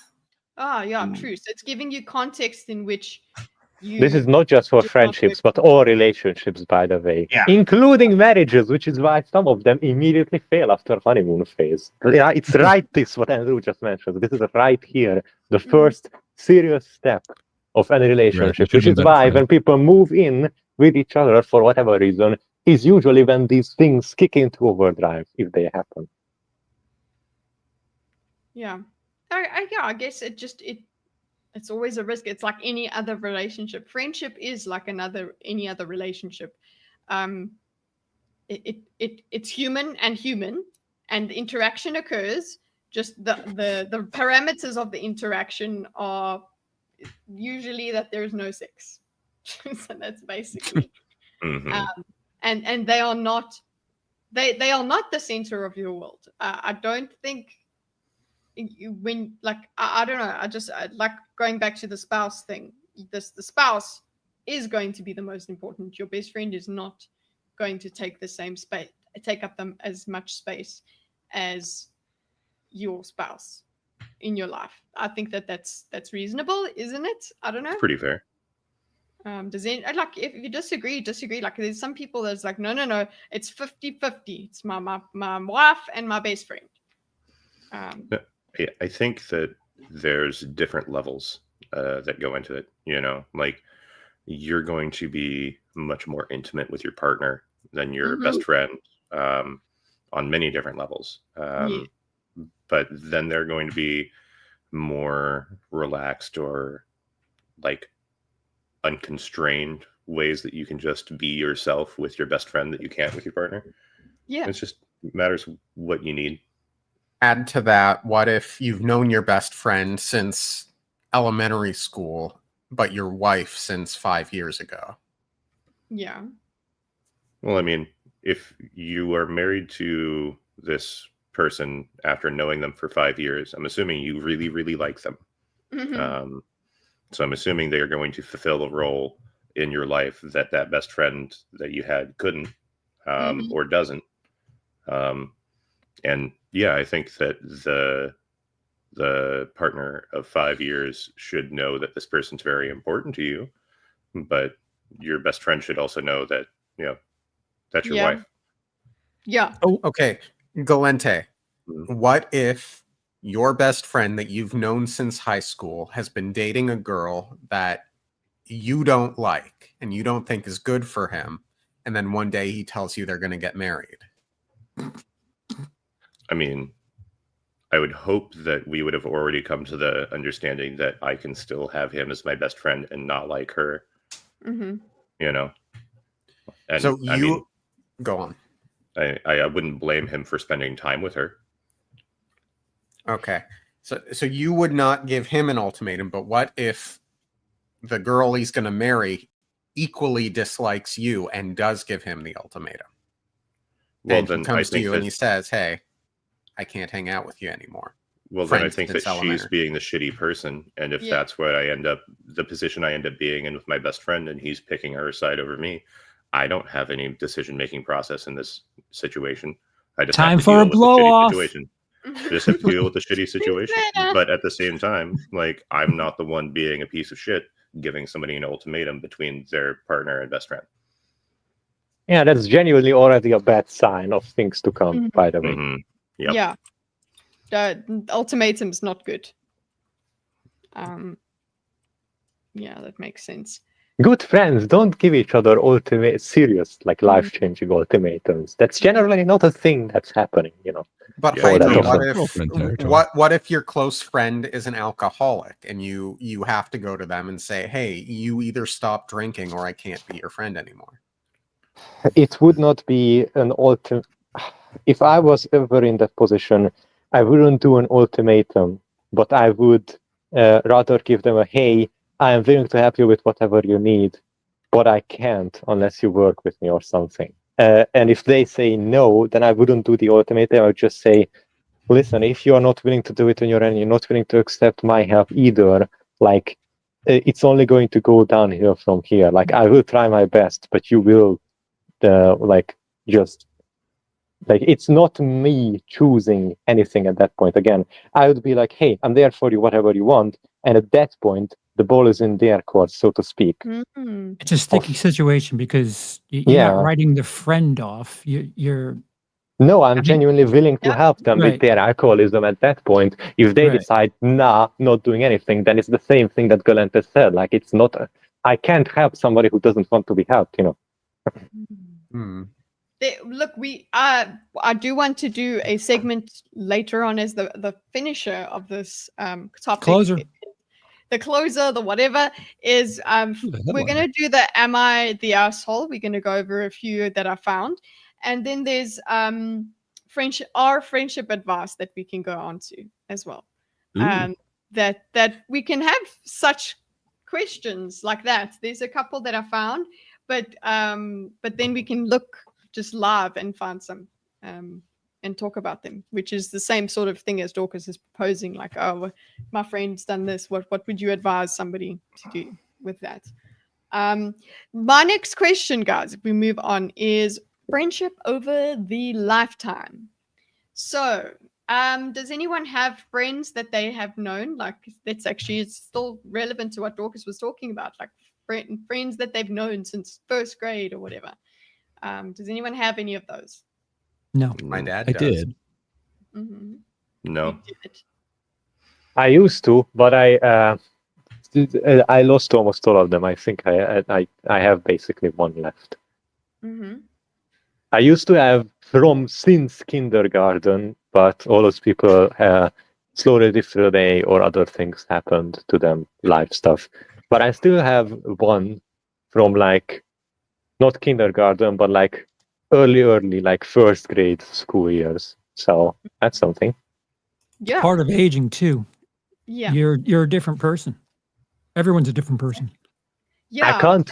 There are some also like but it's basically depends on how life develops and what happens to you and what happens to them. But that's all that everything comes down to, unless something drastic happens, like they die or whatever. Yeah. Well, I think it's kind of it's lucky for people that have friends that they've kept the whole way through their life. If they can, who's tapping like that? Me, I'm sorry. This is why I am stressed when I finally get my new setup working, and I'm going to get a mechanical keyboard, or at least I have one. And I don't like it. I think I'm gonna get a keyboard that is like very similar to a laptop scissor switch keyboard, because the clickety clackety is just no. But so I'm gonna be the one clicking through the microphone when we have thinkers, when I want to quickly Google something or whatever. It's gonna be horrible. A satisfying click. I did not enjoy Galente's clickety clack. No, it's a cheap keyboard. I don't blame you. Like a Muppet. It's Sounds great. membrane-y. I could get you one. Mm-hmm. I'm thinking about knows getting one of about those projected keyboards so that there's literally no sound. Yeah. It's just where your fingers land on the projection. At least for a gimmick, it'd be fun. My girlfriend's friend has been her friend since first grade. She's the stupidest of the dumb bitches. Maybe I'm prejudiced, but something about the name Amanda. That is my experience with that name. That's good. Have you considered that maybe while she survived, everyone else carried her through life? They stick together for self-preservation, like seals or something. Yeah, it's a habit. I think there are people that are just, friends because it's a habit, and that's it. That's it. But they just drift through life together. It happens sometimes. One of the things that when for this question, friendship over the lifetime, like when you're a kid, you make friends for different reasons because of the capacity you have as a human. So I only have the capacity to just like this and dislike that, and I don't really have that much of complex emotions going on. So if you like The Lion King and I like The Lion King, we're going to be friends. And that's live action or cartoon? It makes a difference. There's no such thing as the live action. Okay, we can be friends. Yeah. Exactly. So but then the joke that I came across was that men stay that way. Obviously, it's a joke, like it was in a comedy clip or whatever. But it's like, we've got that Step Bros where it's like, did we just become best friends? Whatever, and they're like that is the joke because they're very immature, and that's what being friends is about when you're kids. It seems like men do that. They seem to connect easier. They seem to stay, apparently, according to folklore, I suppose. They seem to stay friends a lot easier than girls. Am I wrong? I mean, I suppose everyone's mileage is going to vary, but I don't know. My friendships haven't tended to last, so I'm not a good example of that. However, I make some good friends, and I think the relationships I have now are great, but I don't know. Mine didn't last the test of time. Anyone else about friendships that they've had their whole lives?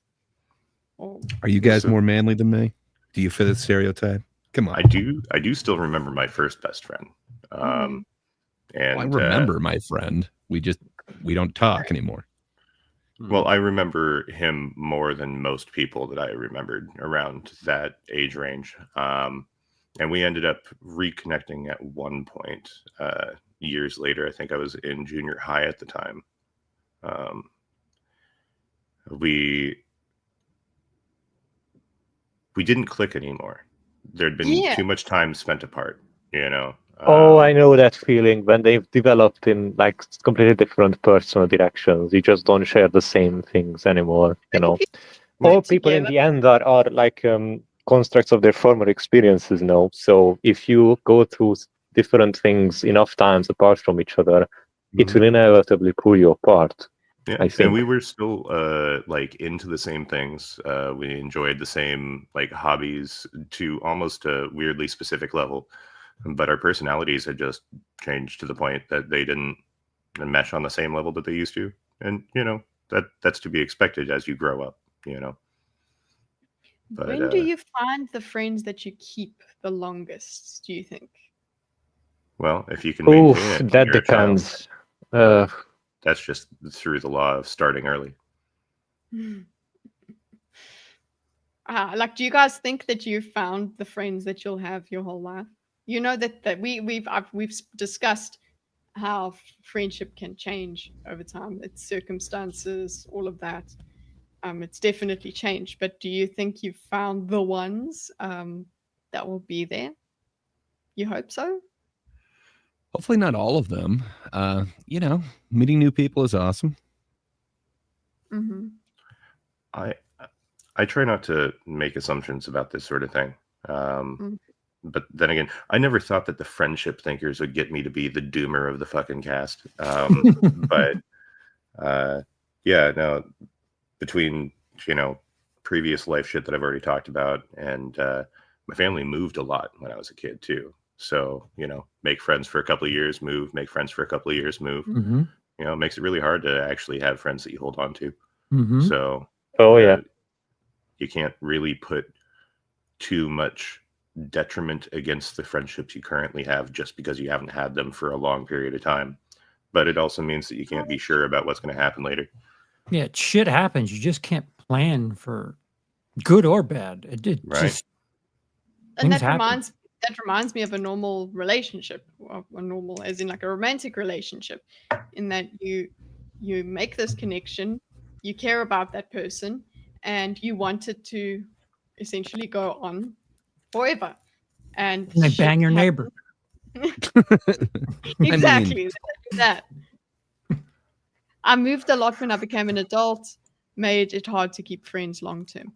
Is it important to keep friends long term? I feel like we have this value.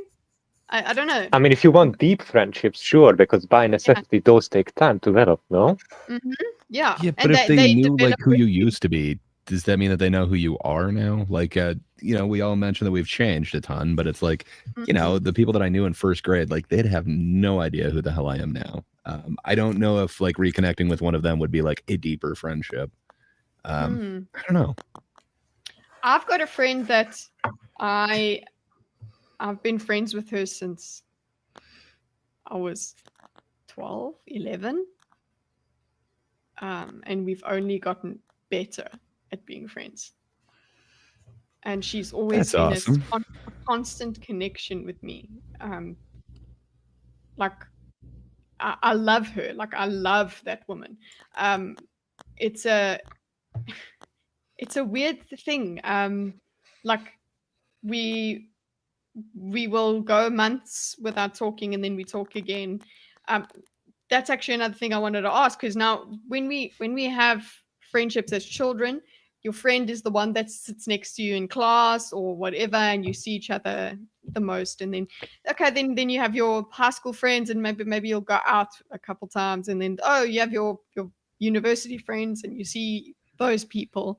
Then you guys graduate, and then maybe you'll stay friends, or maybe you won't. Am I right in saying the format of friendship changes as we get older? I think so. Yeah.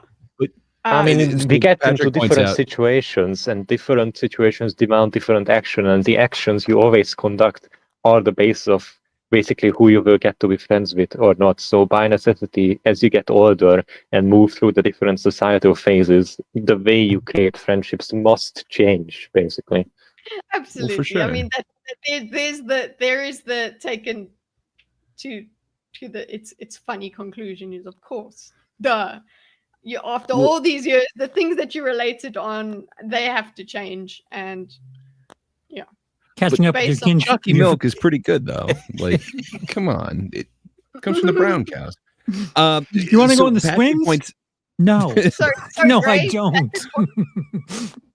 He's saying like, when you become an adult, you get work friends, and I mean, we kind of touched on work friends before, but it seems like we're all putting that in a different tier than somehow like school friends from when you were a kid. But is that not the same shit? Like you're seated next to somebody, you're forced to do some task that you don't want to do all day.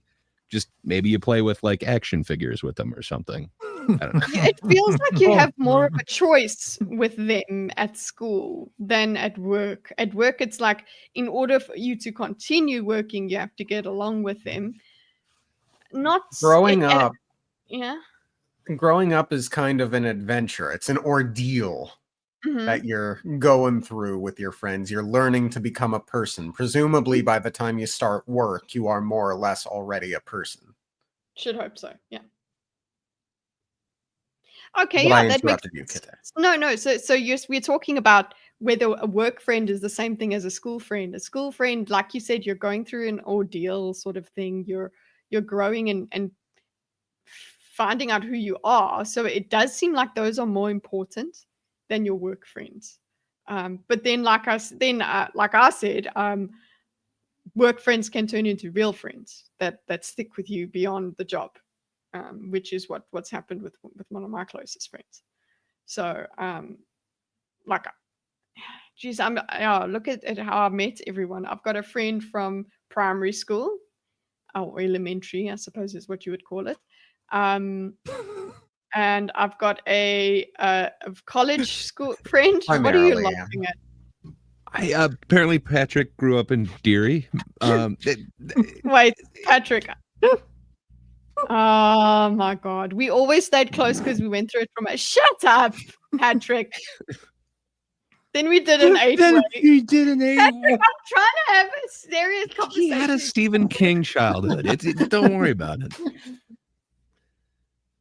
I do think work friends are real friends, because work friends can become real friends. That's what I mean. Like, but you have to actually tell them that. Someone needs to get fired or quit, and then you guys stay friends for it to be like, oh no, we're real friends. Work friends are the gateway drug to real friends. Yes. So yeah, I Sometimes guess. drugs are the gateway to friends as well. So speaking of friendship over the lifetime, yes, do you see them outside work? There you go, Bush. Do you see them outside work? If you have a very bad work-life balance, you probably won't see anyone outside of work. But I think that's actually a good measurement, is do you see them outside of work?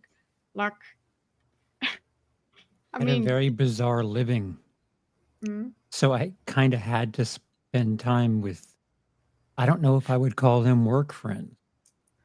When I did your colleagues. Yeah, when I did road work, colleagues. Because you're just basically staying at the same shitty lodge hotel. So it's like, I don't know. Wait, you guys got separate rooms? Yeah, but it was like, what are we doing for lunch? And I would always think, I know what I'm doing for lunch. You guys can do whatever the fuck you want, but yeah. With the whole like band touring thing, it was like 2 bands to like one like hotel room if we were lucky enough to do that. If not, it's just you're sleeping in a van. Hopefully you can find spot. But yeah, man, it was weird because there is no like personal time off. It was just like, okay, all of our time is spent together. And you burn out fast. Mm-hmm. That's a good distinction. Sorry, that's a good distinction. Can the person leave you? Have they chosen? Yes, have they chosen to stay with you? That's your friend. I mean, I feel like consent is pretty important in this regard. Yeah, there you go. It makes sense. I like that, Patrick. As much as you talk so much cuck, that actually is really funny. That is less cock. Oh wait, That is. Do me a favor and hold that up so I can see your cock. sorry. I'm just saying, would they call them man's best friend if they couldn't be classified that way? I think on a technicality, like Air Bud rules, like it's in the rule book. We have to mention dog's man's best friend. Is Good movie. man dog's best friend? No. Mm. No, dogs are too good for people. Yeah, no, Yeah, they are more like we are more like a reliance to the, or like a specialization they can choose. Yeah. They are our support class. And granted, dogs differ on an individual basis just as much as people do, but on average, there are way better dogs than there are people. Absolutely. Also true. No, Yeah, we they don't deserve have them. capacity to be horrible. Oh, no, Right. some of them do. Some of them do. Some of them Yeah. do. No, for real. Like I've my stepmom ran a pet sitting business out of the house for a while, so there's some real shithead dogs out there that are genuinely malicious. But they're few and far between, whereas humans, you can find a lot of them. So, and here's our next question, which will break the internet, boys. Oh my Which God. actually, I brought it up anyway. Who makes better friends, women or men? For who? With each other? See, that's the thing. This question Yeah, has for many who? layers that we can ask about it. Yep. If the question is like, who makes better friends, men with men or women with women, I think the qualifying distinction is that they make friends differently. Yeah. But at the same time, the better friends are going to be paired to people. Like you can see 2 guys be pieces of shit to each other and call themselves friends. And the same thing on the side of women. So it's really up to the 2 people. It's an individual thing. I fucking say that shit way too much. Because it's the answer. Yeah. Who We lost Hydra? Yeah, we did lose Hydra. What is your friendship for, panelists? Do you have? Are you guy friends centered or? I think the people that I tend to have better friendships with tend to be women, but there usually always seems to be a guy that I just vibe with as well, on a level that I don't with most of my other friends. So I don't know. I guess I don't really have a preference. This is what Artem says. Men are friends because they're willing to share the burdens of life. Women are friends because they're willing to share the joys of life. Typically, anyway. I can see that stereotype going through where it's like, your men will just be men together and face the challenges of life, whereas women, it's like, look how great my life is, and when their life is crap, then they don't want to share it with other people. But then, even so, like I'm with you, Galente. It's an individual basis because you can get those people that. Whoa, I'm sorry. So, are you saying that when things are going rough for men, they like to chat with one another about how things are going poorly? So much. You can never shut them up. There's just so much feelings. Men will make fun of you and tell you to get over it. And then miraculously, you get over it. Let's talk over some hot cocoa because, oh boy, it's been a week. I deserve this. I deserve. Well, and I mean, like, it's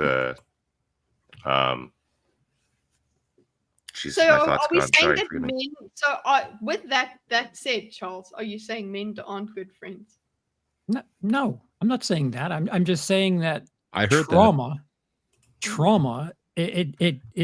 Like when things are rough, that it just goes back into good friends, close friends.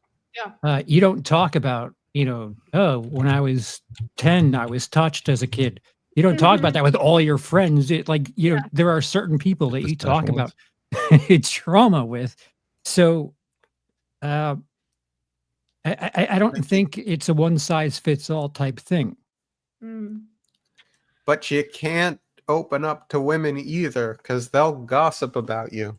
I dispute that. And use Patrick pointed it. out. They will utilize it against you at the most That's what painful Doin moment. They will says. twist the knife. Yeah. They've got good memories. Damn, Dorcas. Tell us how you really feel. That seems No, like you just a could- situationship more than like a friendship. So speaking of which, then are opposite sex friendships a thing or not? Yes. Clearly they are. 'Cause I I think it's possible.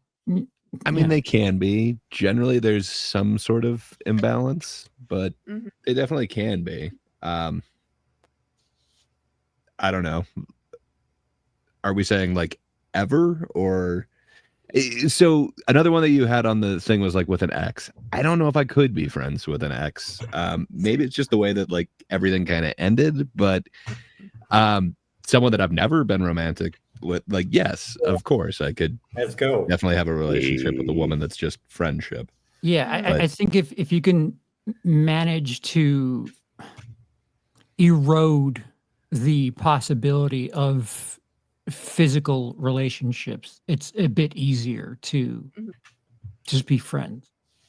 Yeah, because then you've got the standards from the beginning, Right. or from a certain thing. So it's like, this is not going to happen. So Yeah. now Whereas no an ifs or ex, it's buts. like, dude, I know what Yeah. you look naked. Just Yeah, I'm of the opinion, and we'll get into further cases, I suppose, in the romance thing. But I'm of the opinion that if you really were into someone romantically, keeping them as a friend is just not a thing. you gotta. Yeah, that's been my experience. And it's funny because I'm friends with an ex. She's married. We hang out. There's zero sexual tension. We just we go to the gym sometimes. It's not so much about sexual tension. I think it's a thing. I don't know. It's that they were that person. They were something more, and now they're getting relegated. But still, they're important. I don't know. Maybe it's different. I think it is different for if, say, that ex is the mother of your children. That's a different story. But, well, no, okay. So, the mother of my children, I never talked to. Since the divorce, I have not. I mean, except for to negotiate like what times she's able to see the kids. Except for that, we've never talked. I have no interest in talking to her. But like this other ex, I mean, we share memes, we hang out, go to the gym. I mean, these are very far and few between type situations. We're not like best friends in the sense that we see each other every day kind of thing. But like, we're friends. We share stuff. Yeah, well, I'm so only it seeing seems Patrick's like comment now. Patrick, I was friends with my son's mom until No, not that one. Being friends with your ex is like eating garbage. It'll fill you up and it'll make you sick. That's what I chuckled at while you were talking, Foster. I swear I wasn't laughing at you and you saying that you're friends with your ex. It's Patrick, man. He always makes me laugh. I can imagine it working with probably any other person or any other ex that I have. That's awesome, man. I don't know if it's just me and like the way I end relationships, but yeah, I can't envision that ever happening. I can see it being possible, but I definitely would not ever want to speak to my most recent ex again. Right. possible, to me, if it's possible, it means that there was like absolutely nothing romantic. Actually, that you shouldn't have even been together in the first place. It was You just were not- something where you guys liked each other and there was sexual sort of stuff going on. Yeah. Well, like you actually thought this was more than friendship, but actually you guys are just friends. Yeah. Like, Yeah. because it feels like nothing is lost. Actually, you're just like, no, like that I can understand. Where like that would be something that would comfort me. I'd be like, yeah, we can totally. I've had someone like that where I could just that's it. He's a friend like that because it just didn't work with us. I think I've had a relationship where it's ended where the car has come to a stop and we both got out and went on our way. Instead, Shake every hands, time, I've wrapped it around a tree more often than not, and that's how things have ended. It ends in a crash. So one question. So we talked about like internet friends. We talked about work friends. What about like Facebook friends? Is that like a level even lower? Because I am Facebook friends with a couple of my exes, but like we never talk or anything like that. But that's internet. I it don't doesn't feel like personally count that as friendship. Okay, so we've changed. I think it's a completely different tier to use the same word. Isn't Facebook though intended to be for IRL friends? Yes, but it was designed by a sociopath who sold out his own friends to be a successful businessman. So I wouldn't that's how trust Facebook it to was be... supposed to be. Yeah, that's the original vision. It has strayed far from that. But I mean, also, I feel like Facebook friends are the lowest rung of internet friends. I would hold, my PlayStation Network friends over my Facebook friends. Absolutely, because you can play with those guys together at the press of a button. And Facebook friends aren't necessarily. Well, and even if they're not online, I probably actually want to talk to them more than most of the people on my Facebook's friend list. Okay, so I've got a lot of people on my Facebook friends list, which is just I know them. So I know them. That's actually what a Facebook friend is to me. Is they're an acquaintance. I've seen them. I've worked with them. I've done. I don't know. They're part of the community I live in. That's a Facebook friend. Discord friend or friend that I talk to regularly is a higher rung of friendship. PlayStation friends. It depends on how much we play. Like. That's an interesting thing. Facebook was supposed to, like you said, it was supposed to be where you connected with your friends and whatever, but actually now your instant messaging is where you're going to speak to your most of your friends most of the time. Having Facebook friends is just having someone's number in a Rolodex. Exactly. That's a good thing. Yeah. You just have their number. You could essentially speak to them. But the people that you are messaging regularly, okay, going back to my question of what is your friendship format, your real life friends, we're not talking about your imaginary friends, which is what we are. We're all imaginary. The real life friendships, what is your friendship style? How often do you talk to your closest friends? Are you a high maintenance friend, a low maintenance friend? That's what I'm kind of asking you guys. If anyone wants to answer. What would be considered low maintenance? You speak to me once every 3 months or whatever. And when you speak to me, you send me a message. You don't phone me. Level of friendship. Yeah. What is required? Well, I'm god awful about like reaching out to people. So I rarely text. I never call people.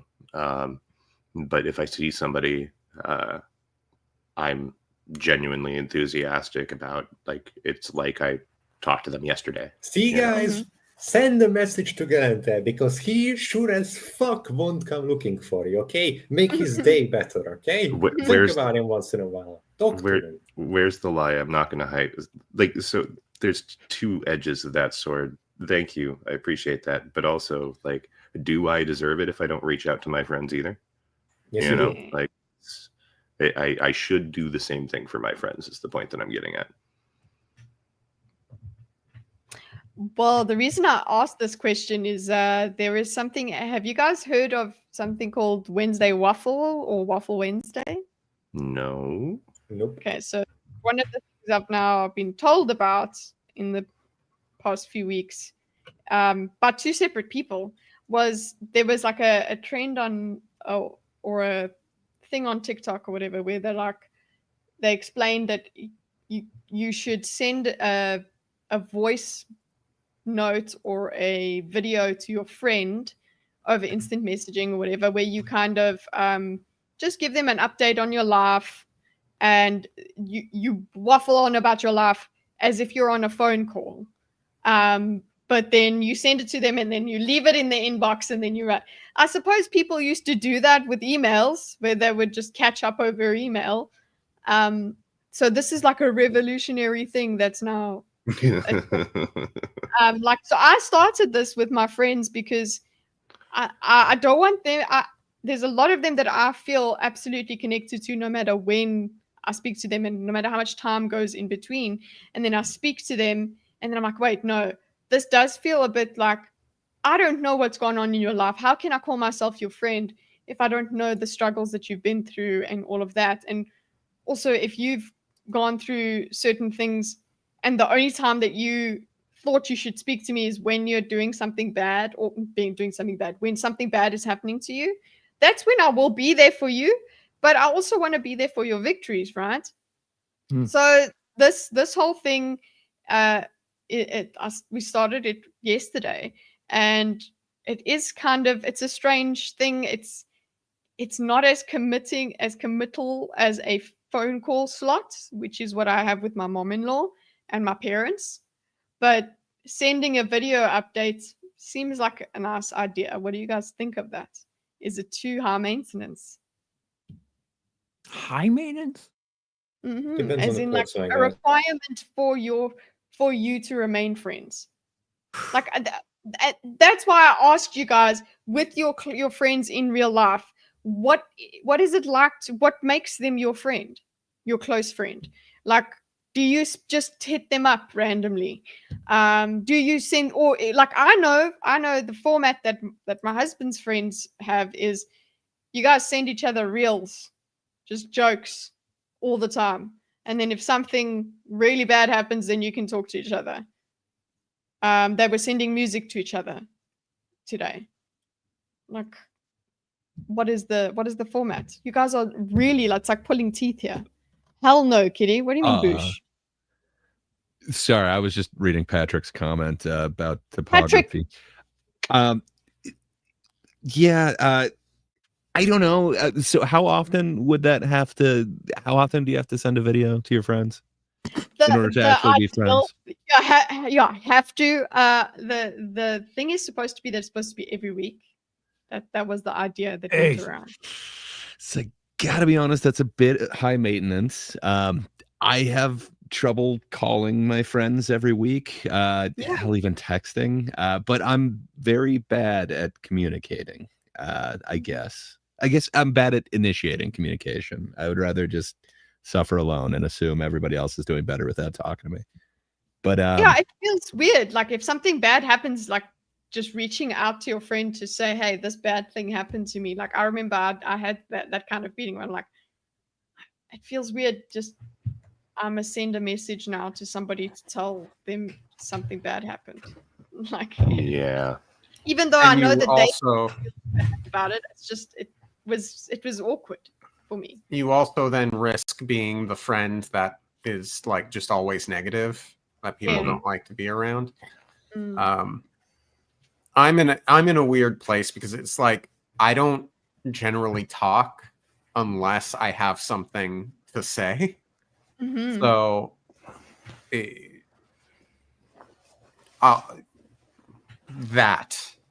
hard to like reach out to people like just to say hi, so to speak, because you have to have a point, which is the kind of friend that my husband is as well, where it's like I'm not gonna message if I'm sending you memes. It's because I laughed at this thing and I thought of you, and that's why I'm sending you the meme.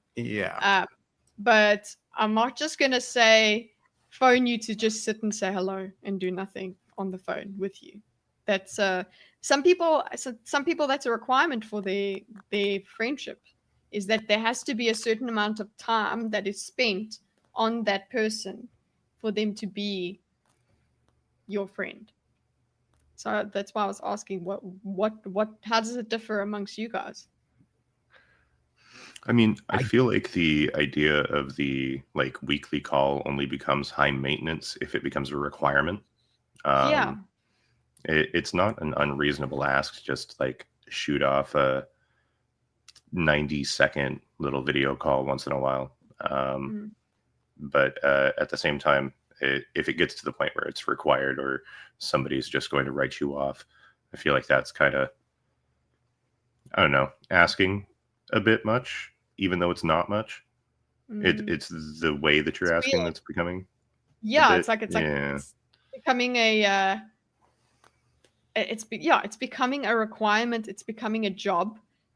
I guess that makes it, instead of it spontaneous sharing, it's like, okay, I have to do this to get my XP up with this friend, so our friendship level can increase. Yeah, weekly sounds like a lot. I think adults, a lot. You actually do a lot of the same thing. So like when I was coming up with this, the fact is I hadn't spoken to my friends since the holidays, so I was catching up with them that way. So I had a lot to say. But then if I had to do it every week, be like, same old. Then next week, same old. Hey, I did this. Same old. Like, and then it starts feeling like an obligation of it's a much better fruitless to just endeavor. do it naturally when from that, not force it as in some kind of obligation. Yeah, just say, hey, I'm looking to buy a new chair, can you help me with it? Hey, actually, I have had this happen to me, can you give me any advice? How are you doing? Do you want to play a game sometime? Like it's just as it's happening, just go. I don't know, it's one of those things that's hard to quantify or explain. It's intangible. Why are there ponies? Explain why there's ponies. Because friendship is magic. Friendship is magic. Is friendship magic, guys? That is one of the questions. And I mean, is Hydra still technically a pony at this point? Like, it's adorable, but is it a pony? Yeah, he's not. I said. I am the worst amalgamation of ponies. A ponydra. Ponydra. Yeah. I'm not a pony either. I've got a ponytail, I suppose, but I'm a cat. That's way better than Hydroni, which is what I thought of earlier. I kind of like the Hydroni. It sounds it's the only force powerful enough to slay a god. Well, just don't use a shield when you fight it. Yeah, don't equip multiple shields because then they'll know. Who did this? I did. Be my friend. Who is responsible for this great thing? How could they have done this? But look, IRL friendship, it's a give and take. Like you do need to put in the work to reach out to them and invite them to do stuff, but they also have to put in the work to reach out to you, invite you to do stuff. And sometimes people get busy, and that's just the way it is. But at the same time, you make time for people that are important to you. And yeah, okay. So you're saying do stuff. I like the idea of do stuff because, okay, so the thing is, a lot of my friends that are really important to me, I could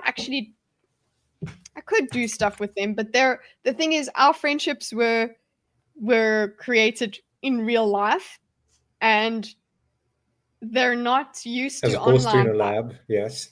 No, as opposed to online. I know. Right? I'm sorry. So, I'm making fun. Whereas I can spend 8 hours with you guys, okay, watching movies, doing shit. It's just the format that we have cultivated because we're online people, and it's just how our friendship has worked, and that's the kind of people we are. So we have this skill tree of onlineness, and my real life friends, not all of them are like that. I think Ali's probably the only one that's been able to adjust a little bit and join in a little bit and understand.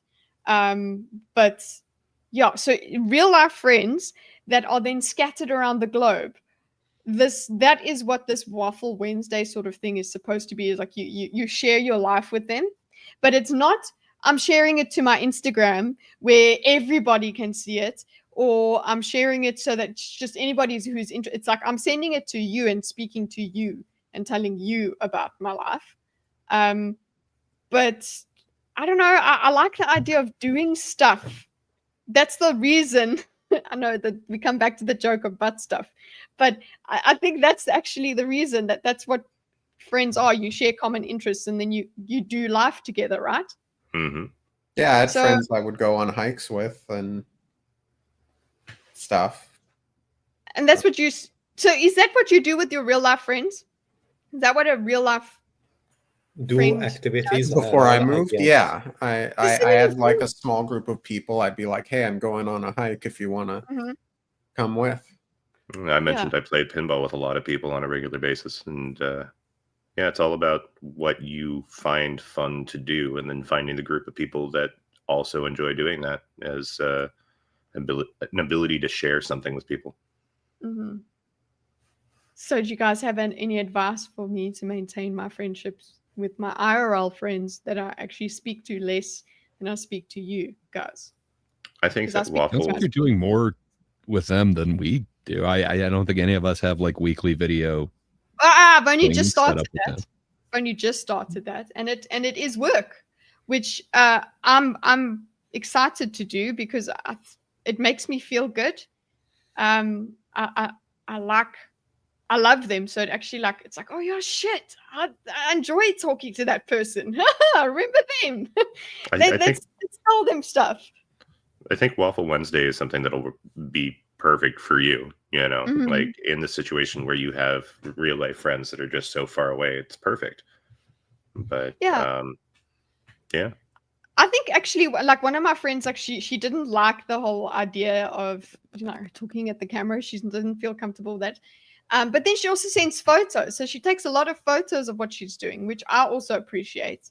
I like that idea as well. Just sending photos, not nudes, Patrick, but thank you for the suggestion. So yeah, that sending photos is a good way to stay connected, I suppose. But then I've got my IRL friends.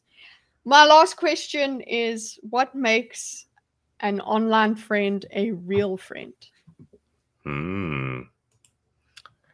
I think it's just a genuine, honest care for the person. I hate to give an answer that's so ambiguous, but I think you can tell the difference between somebody who's speaking ambiguity to you in human relationships. Oh my god, never. I love it. Artem's like, the internet makes it an internet friend. No, like a real friend. Like I've got a lot of internet friends, yes, but then it came to the point when I was getting married. I invited internet friends because they were part of my life. That's awesome. They were a big enough part of my life. They couldn't come, but it was a symbolic mostly. It was like if they could. They were welcome to. But the fact is, I spent a lot of time with them, so I felt like I needed to show them that I would actually have wanted them to be there. Well, you guys can come to my wedding. That may or may not happen. Who knows? No, I'm not saying that. I expect an invite from all of you. I'm not saying that. And also, especially like the ones that are married, you're not. Yeah, Charles, why didn't you invite me to your wedding? Yeah. I mean, I retroactively invite all you guys. It was an intimate ceremony, but you're all welcome there if there's ever the ability of time travel. I was about to say, it's like the Stephen Hawking one. You can only attend with time travel. Yeah.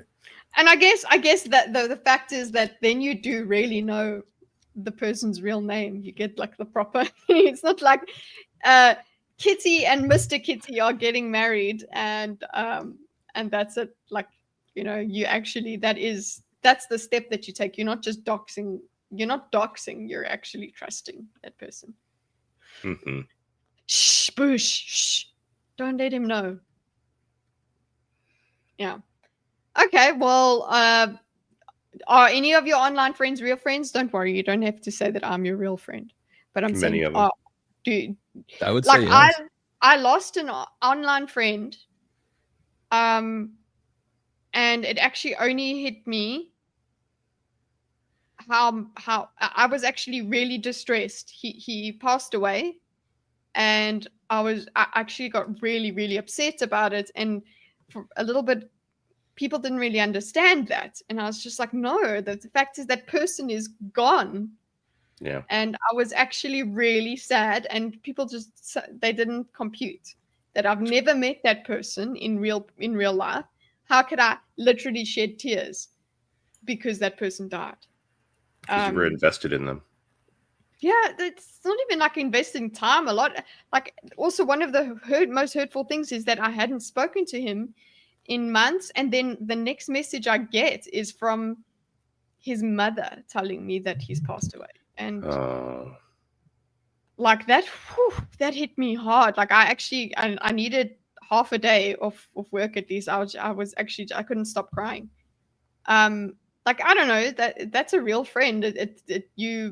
I guess that it goes back to the conversation where I was saying that if you could be friends with an ex or something, there's nothing lost because you were never close. The fact is, like, I lost that person. Some people, for them, it's sometimes possible, yeah. Shut up, Patrick. Why are you assuming that he's being at all like facetious when he's because he's you don't see her, Kitty. You didn't see her in person. How could it's you know? okay for men to cry, and your story made us cry. It's fine. Yeah, no, I mean, like, there are real connections that you have with people.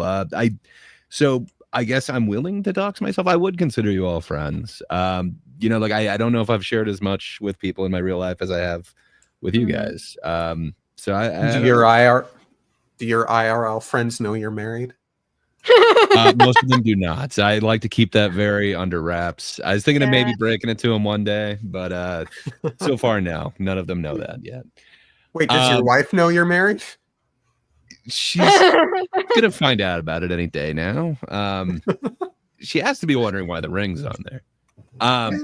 Yeah, I don't know. I just mean, like, you know, I didn't talk about like what I was going through with depression and stuff. Like, I think I kind of did that. I was in a very depressed state, and I think I drove away that one bandmate. I was just very unpleasant to be around. So I don't know. I've just been kind of weary of like putting my shit on anyone else ever since then. But I don't know. I don't feel like I open up that much, but I feel like I've shared a lot with you. So I don't know. Maybe I'm overestimating our friendship, but I'd consider us friends. Yay! Real friends, okay? Friendship is magic. It's a trap. Okay, no, everybody's just telling David not to be friends with his ex. I mean, I think we've seen what his decision is given that emoji. Yeah. What did he? Yeah, exactly. Given that emoji, he has said no thanks. That's fine. So yeah, but I guess what makes an online friend a real friend is literally how you feel towards them, about them. It's as simple as that. Is this the friend zone? The friend zone will be discussed in the romance. Think. This is the friendship thing. She still sends me memes. Oh, yeah. No. One of BMO's initial answers for what is friendship was connection. And yeah, if you're an ex, that means you're out. No more connection. Funny. My most recent ex, I still have some contact with her mother and her sister, but not with her in the slightest. And consent, yes, yeah, has to be mutual. Yeah. But yeah, like it's funny that you can meet people through a relationship and have that relationship sour to the point where it's like, no, there's no friendship to be salvaged here. This is not happening. And still have close relations to them, want to be in contact with you. That's what we're gonna get into. Those kinds of situations. Yeah, we just don't talk about her. Well, except on here. What would happen if she saw that you were talking about her? I mean, no, wouldn't happen, and don't care. Yeah, exactly. That is the thing. How much do you care? So part of the last bit of our friendship thing is actually, I think this will bring up more questions. If there's anything you guys want to ask before we go into the Am I the Arsehole section of this, is there anything anyone wants to talk about? I'm sure I have, and I just forgot it. And as soon as we end the stream, it will come back to me. But no, right now I can't recall. Maybe a channel-specific question. Any chance of us doing a Lethal Company stream anytime soon? Oh, that will be a lot of fun. Yes, we should be doing that. If we're talking about schedules this year, we do. I think we should try a gaming thing at least once a month. I think that's reasonable enough to ask people. Hey, a gaming focused episode once a month. Bring back Thinkers Gaming. Hell yeah. Gaming. Look, we do have a Thinkers Gaming channel. We can dual stream to it. But right, am I the asshole for firing my best man? Okay, so one thing is like, okay, so we have the concept of best men here. We spoke about best friends. Not everybody talks about having best friends. It seems like everyone's gone off that term. But when you have a best man, you're literally saying this is the one. So, the headline has me. Am I the asshole for firing my best man for proposing at my wedding? It raises Does many he questions. work with the guy? Is he his boss on top of having him as his best man? Did he retroactively fire him from the job? Of best man? I don't know. Interesting. I'm intrigued. Who did he propose to? The items like who did he propose? Bride. He proposed to the bride. Trying to beat you to the bride. My wedding was supposed to be the happiest day of my life. You know why? I'm a girl. I'm reading this. A man should read this. All right. My 30-year-old male wedding was supposed to be the happiest day of my life. My wife, 28-year-old female, and I spent months planning every detail, and it turned out perfect, almost. My best man, let's call him John, 32, male, has been my closest friend since childhood. Naturally, I asked him to be my best man, and he accepted with excitement. The ceremony was beautiful, and the reception was even better. Everything was going smoothly until the speeches. John got up to give his best man speech. At first, it was full of the usual jokes and heartfelt stories, which everyone enjoyed. But then, out of nowhere, he turned to his girlfriend, 25-year-old female, and started talking about their relationship. Before I knew it, he was down on one knee, proposing to her right there in the middle of my reception. The room went silent. I could feel my wife's hand squeezing mine tighter and tighter. John's girlfriend said yes, and everyone started clapping and cheering, but I was fuming. I felt like my special day had been hijacked. Instead of celebrating our marriage, everyone was now focused on John and his fiancée. After the initial shock wore off, I confronted John and told him he was out of line. He said that he thought it would be a great surprise and assumed I would be happy for him. I told him that he was selfish and inconsiderate, and I ended up kicking him out of the reception. Now some of our mutual friends are saying I overreacted and that I should have let it slide for the sake of our friendship. My wife fully supports my decision, but I'm starting to wonder if it was too harsh. Am I the asshole for firing my best man and kicking him out of my wedding for proposing during my reception? Follow-up question. Did he hire a new best man? On the day. If so, it is assured. It's like, you're out. Like, you're the captain. You're now up. Yeah. Wait, where? You've now been promoted. Where did the firing? I think the firing was in reference to the reception. By firing, he said, yeah. By firing, he's saying like, you're not my best man anymore. Leave. He said I've got leave. Questions. So I know Charles has been married, but I don't see him anymore.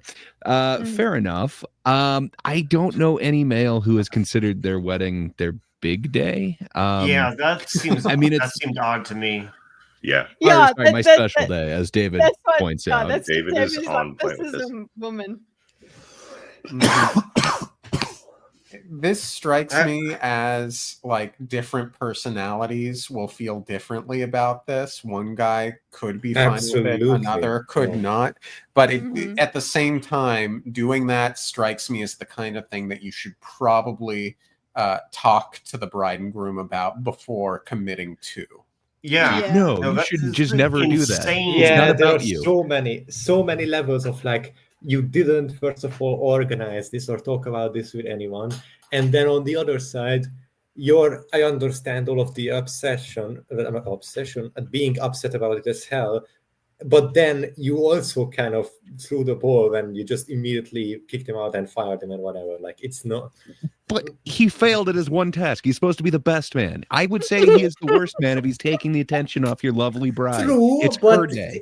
Wait, hold on. You are not supposed to just become as bad as him, okay? That's not No, hold on.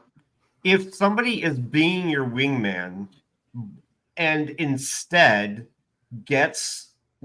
focuses on them and their dating, they're not being the thing that they're supposed to be, which is the wingman, right? Mm-hmm. It's the same thing as this, where if you're the best man, you are part of the support staff. Mm-hmm. And then even if you want to say, oh, this was a surprise for you kind of thing, which I call BS on, I think that he thought that like he could get away with it is probably closer to the truth. And if he's doing that, he is doing something counter to his job at that wedding. He's supposed to be doing the hard carry, but he's not. Yeah. And I agree with Paffy. What if the wife is a beard? It seems like it. But he's hijacking. He's hijacking. Sorry, go on. Yeah, hijacking, yeah. He's hijacking all of the time, effort, and money spent on the wedding for his own purposes, so he doesn't have to pay for a fancy dinner. Yeah, exactly. And and I think if you're gonna do that, genuinely nothing wrong with that. No. If you can't be happy with your friend also trying to be happy, you sir are indeed an asshole. No. You are not letting your friend be happy at their own fucking wedding by taking that. The day is literally about you and that other person. The context the context completely changes this around, because otherwise I'd understand the comment of like, really, you can't do this for your friend? No, I can, just not on this specific day at this specific place, you know. The question of you not being able to do this for your friend will go both ways in that. It's like, yes, should I be happy for him being engaged? Yes. Can you not do it at my wedding? Could you not do it at my wedding? Maybe. Yeah. Hold on though. There is a context where this works, and he's not being a bad best man. Mm-hmm. If he's going to propose anyway, and there is some kind of big problem that he is trying to distract from or diffuse, then this could be seen as a win-win situation where they have diffused a potential it's Mission Impossible. Disaster situation. Right. Distract that guard, quick, confess to your girlfriend. Well, I legit see what you're talking about. It sounds like a romantic comedy though. Mm-hmm. Yeah, exactly, right? But I think you know what? Fine, if that's what you want to do, if you need to do it, then you clear it with your friend. At least that's the least you can fucking do.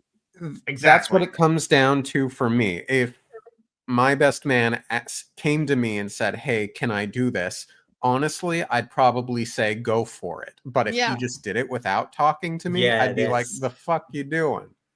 Yeah, because then you can you could be. I would be excited even if for my friend. Go beyond the friendship and go down to just the very fundamentals. Even if this wasn't your best man, I organized. I'm talking like verbally as the person who has the wedding. Organized all of this shit up and down, including for themselves and for everyone that goes there. And the fucking least they could do is return the favor by saying, "Hey, is it okay if I do this special thing on your wedding?" Yes, no. That's bare minimum, really. If you plan to make an event or do a special thing. at least, at the very least, just because of organization, not even friendship or anything, just based on organization or even for itself. It's like, what if they couldn't provide for the thing you wanted? What if it interferes with the schedule? Like, it's inconsiderate, not just on friendship level, but basically event organization level. So yeah, it is not Die good. at my funeral. Sorry. Imagine how awkward it would be at your wedding too if she says no. Like, they draw all that attention. kind Like, of- okay. I would not Cut the recommend that cake. kind of proposal either. Yeah. This definitely. just- I want to echo something Miss Sparkle said. You know, this is dumb, and I don't think a man wrote this. This sounds like a bride drama. And I was thinking the same thing. This is like bridezilla behavior. Okay. Bridezilla? Why not? What does that What do you mean mean? by that? I have theories, but what do you mean by that? Well, what I mean is Most dangerous of kaijus. No, like the way that they said, like, my special day. I don't think any man, I've literally never heard a You never single heard a man refer to wedding as praise their wedding as before. that.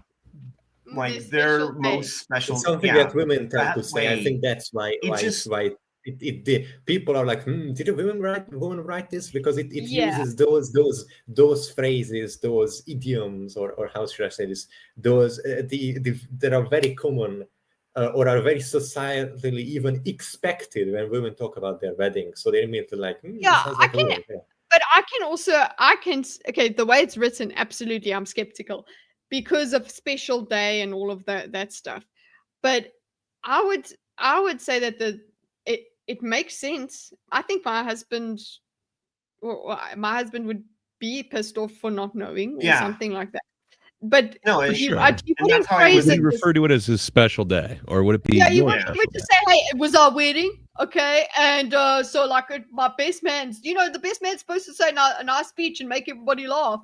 But then, you know what he did? Oh my god, he proposed to his girlfriend, and my wife got so fucking pissed off. Oh my god, I spent all of that money and all of that time organizing just for someone to fuck it up.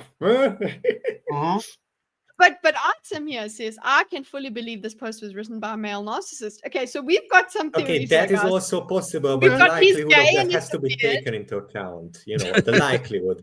What if he's gay? What if he's a narcissist? What if it's a woman in disguise? Maybe he has always dreamed of a special day. He's gay and his best man is his lover, and his best man was like, well, fuck you. You know what I'm going to do? Put my beard on straight after you put yours. That's it. Well, that adds another dimension to this. Look, what I do think is, I don't know if I would want to kick the guy out of my wedding. I would be nice. But how do you get the attention back on you? Because isn't everybody else going to be congratulating the other lady at your wedding? Like, yeah. But this way, nobody's congratulating them. To a wedding like that. I feel like I have, but I don't remember whose wedding it was. I think it's because I didn't know both parties very well. So, yeah, I think I've been to one of those. I don't think that we go to weddings. Look, at the same time, I understand the wedding is about that couple. But I actually think it's that what's important is that moment. That speech actually is a very important moment. So the speech itself, using the speech is the bad part for me, because it's when not else so are you much going to about get all eyes on you? Yeah, but you're hijacking the big eye moment. That's the problem. It's not so much about the attention being on you later on in the night. I must be you're the bride. You're literally supposed to be the only one that's dressed as the bride, and people will know this is about her. Cool, that's fine. But that speech is supposed to be about you and your friend. That's what they're supposed to do. So I think that kind of fucks it up. Unless your friend is the guy that introduced you to the girl or something, I don't know. But run it by your mates. So can we go down the panel here and ask, who's the asshole? Is this guy the asshole? guy who did not understand the mission and the job Yeah. title of best man. He's definitely the asshole, and depending on the situation, I'm echoing Gray. He's definitely the asshole. He didn't understand the mission, but he, what is it? Depending on the dynamics of the friendship, he could have overreacted. Like he could have handled it differently or better or something. But yeah, that escalates it. I think the asshole of the situation is definitely the quote unquote best man. Mm-hmm. I'm just saying.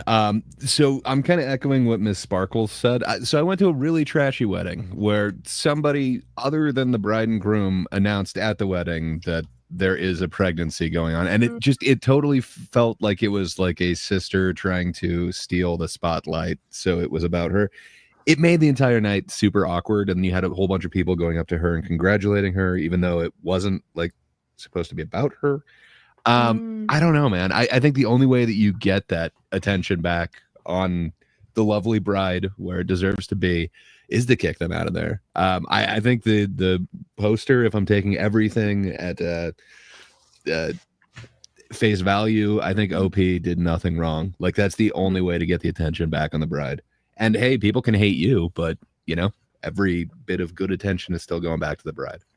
So it's then the word fire, quote unquote, that is not really that accurate. Like firing, like kicking them out from the wedding, it's basically. Yeah. I think it only counts as firing if you hire somebody else as a replacement. If you like promote, we can agree on that one. Yes. He said firing us, so that's it. Dorcas, so are you in agreement? Who's the asshole? I think both are the asshole, but mostly, as Gray said, the guy that didn't understand the mission. Mm-hmm. Galente? I guess I'm going to copy Dorcas a little bit. I was going to say both. I do think that the best man, quote unquote, is far out of line. Choosing that particular time at that particular event to do that particular thing is a recipe for disaster. However, I think the original poster going on "Am I the Asshole?" and typing this out in a way that I could describe as being a little bit of a catty bitch about it, then it's the posting here and the wording of it that makes me feel like you're also kind of an asshole too. But I don't blame him for kicking out the best man per se, but you could have had other ways of dealing with it too. Mm-hmm. Hydra? Yeah, the problem with being last is that almost all my thoughts were explained better already. But yeah, basically, yes, the best, quote-unquote, best man, worst best man is the asshole. No, you're not the asshole, whoever this poster may be, maybe whatever, with all of the assumptions, just assuming that all of the story is as is. But I do think that it could have been handled more delicately. Would I have been? I don't know what I would have done in this situation. I have no idea.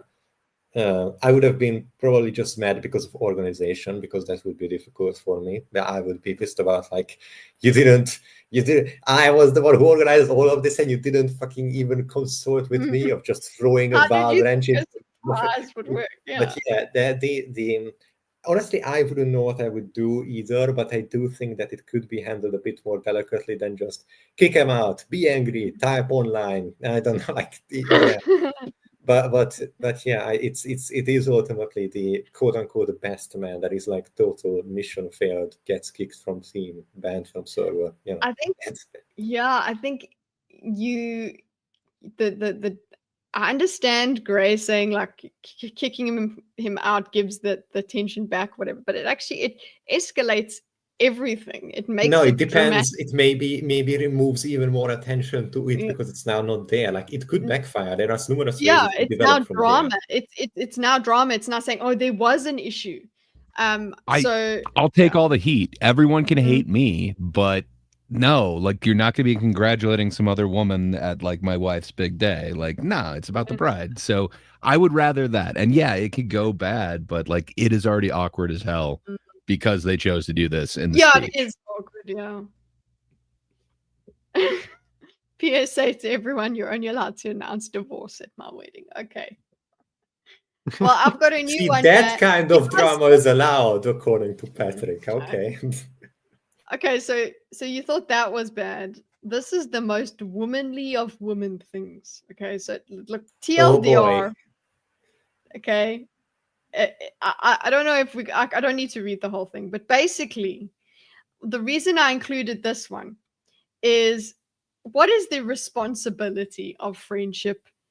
Okay, at what point do you go, you know what? Your requirements do not meet my capabilities. That's not anymore. Like what is reasonable and what isn't in friendship. So this girl, this woman, 50, that she's in a essentially she's in a group of friends, and the one is vegan, and she's a hardcore vegan that doesn't let others eat meat in peace around her. Okay, there is already like we have a disturbing factor over there, like the fact that you are interfering with others based on what they choose to consume as nutrition. I understand that you have a radically different moral hierarchy than I do about what are the issues that humans as a person, as an individual, should focus on. You know, I kind of tend to place the suffering of other humans first and later think about like how good animals taste. But if you are completely incompatible with another person because you don't agree with them on this one very specific thing, and you just have to keep bothering them whenever they fucking eat, that gets annoying and preachy really fast. And that's, I think it's a healthy ability that a lot of humans lack, to be able to be friendly with people whom they disagree with on something and not just constantly be argumentative and abrasive about it. This is why we agree on 99 things, but I don't know, Dorcas, we disagree on this one very specific thing. How fucking dare you? Get out of my life, dude. You know, how would you think, what is this behavior? When it makes a practical difference, I don't know. I think like eventually it's like we can't. She tried to give a solution. Okay, I'm just gonna read it. Okay, my 50-year-old female friend Lauren, 46, is a she's what is with everybody giving their ages? Whatever. Okay, is a vegan who doesn't drink, so she doesn't drink. I think it's a Reddit thing that you have to tell the age, so that you gender, can imagine everybody. That's awesome, and I have no issue with that. The problem is that she is part of a small group of friends who don't get out very often, but when we do, it always has to be a limited due to Lauren's choices. We live in an area where our food choices suck to begin with. So having to go to eat where she can be satisfied is very limited. There really isn't much to do otherwise at night. In addition, she gets upset when any one of us eats something that has an obvious meat. So it's not just abrasive as an individual relationship, but throws a wrench in whenever friends try to do stuff. That's like a next level of bad. Yeah, it's an extra. For example, so she, you know what, woman, look at this. No, you thought that was written by a woman? This is written by a woman. The detail. 100%. So, for example, she doesn't say anything if we get a soup with chicken or something, but if we ordered a hamburger, she would cause drama. Because she can see the thing. She's like, I just think about something else. You don't literally see the meat sticking out of it, I guess. Maybe. I may have read ahead a bit, but this is just moralizing Karen behavior. It is the most frustrating thing to have a friend do, because are you going to let him do even it? if it wasn't about food and wasn't abrasive, just trying to tell someone constantly to eat a certain way in of itself is going to be fucking annoying after time. Especially when you have a niche belief or whatever habit that, you know, is not ordinary. You should eat more vitamin C. And it's not about more vitamin C. Every time we eat together, I'm going to tell you to eat more vitamin C. That's going to be annoying. So here we go. She goes... The Lauren character can be the one to invite her friends to a vegan place, but the not Lauren character can invite everyone else to a place that she wants to go to. Yes, and that has to be respected. Exactly. Yes, that has to be respected. What this is another reason I brought this is the dynamic of having other friends around as well, because it comes into the story. Hold on to your butts. So Then she doesn't drink, which is no big deal, but she will then send us videos on the harmful effects of alcohol if we get a drink or two with Oh, it's dinner. even worse. So it isn't just Whoa. abrasive in the moment. She keeps on harping about it after it's over too. This Nice. is why At least I she's read not it. sending the videos of like slaughterhouses or whatever. She probably. Oh, you're giving her If it's ideas just the here, effects of Lauren. alcohol, I don't know. Maybe she thinks she's doing something like medicinal Good, for them in some weird. Does she drink coffee? way. Because But I that love one's this one. worse, by the way. The only reason coffee is not treated Those as are badly as damn dirty alcohol- lies. No, coffee Yeah. doesn't. You can still Roasted- drive, but it's worse for your health. By the way, It's Just Roasted let's- coffee cherry pits are great. You're Mhm. you're just wrong, man. Sponsored It's by great. Nestle. Fundamentally. Then okay, so get a drink or two. It has gotten on my nerves, to say the least. It's been a while now, so I'm done with everyone catering to her needs. She's such a woman. You know what? I love You can feel the feel pent up it's just- frustration within the letters themselves. It's like coming through so hard. So look, I've tried inviting everyone to specific places and invite Lauren as well. So she says, here we go, and she brings Lauren. Then she puts into a group chat, hey ladies, since I can't eat at X, why don't we go to Y? In which case I, just as a friend, would be like, since you can't eat there, you're not coming. This is a majority rule. Guys, I wanted to go to to the Outback Steakhouse.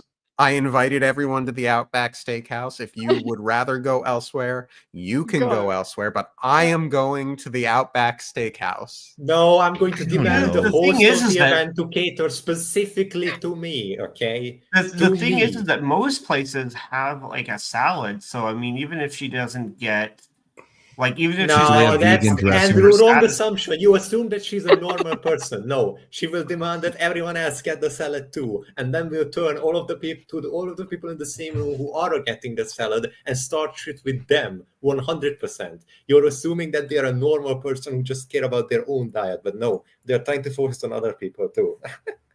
This is the kind of behavior that gets a different group text set up. And then you just stop inviting the person. Yeah, you go like, okay, the meat eaters group, and you put, but then it would be like quite drunk meat How eaters. delicate is this lady? Like, I don't know. So I've eaten on the exact opposite of this. I mean, I've done veganism. I failed at it very horribly, but See, the carnivore, thing- I did that for quite an extended period of time. And I knew, like, okay, if I'm meeting my friends someplace, yeah, everything here has carbs in it. Like, there is no way that I can have anything, but hey, they serve coffee. I will have a cup of coffee. I want to see you. Exactly, yeah. Yeah, it's not about the food at that point. It's like, okay, there's nothing here that's edible to me. I will either eat before or after, but hey, I'm going for the company. And it's like that's not that weird. Like, I don't know. I don't get it. It just seems very needy. I've never thought, okay, these guys need to go to the slaughterhouse because I can only eat meat. Yeah. I don't know. It's weird. No, and then also just, yeah. I think that a big thing about it is liberalism, essentially. I mean, the principle of it, like, you know, live and let live. Yeah, it's not a thing. Not telling people that, like, not demanding conformity, right? Letting people have choices that you don't think are healthy or that you wouldn't choose for yourself.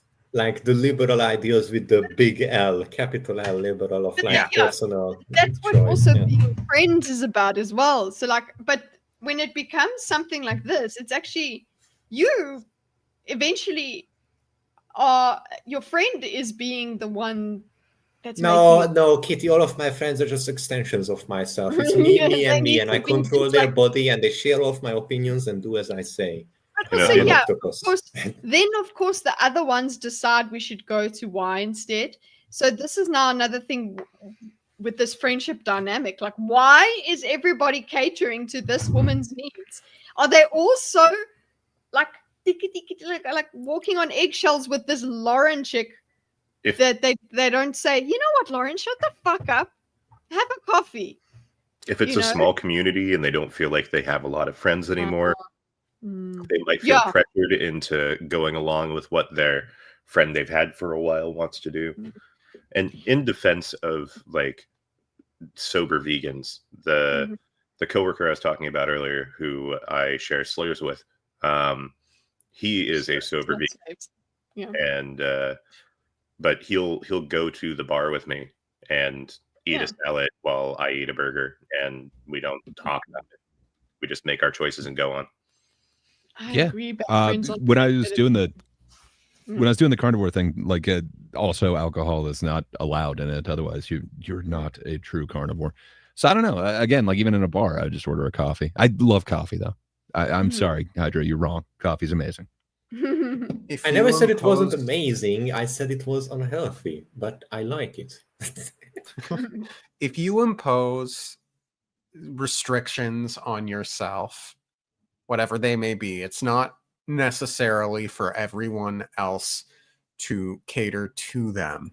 Exactly. If you're a good friend and you like a person and you know that they have certain restrictions and you want if you want to have, like, non-vegans can eat vegan meals from time to time, and if you want to hang out with that person and like pay extra attention to them, you can suggest a vegan place.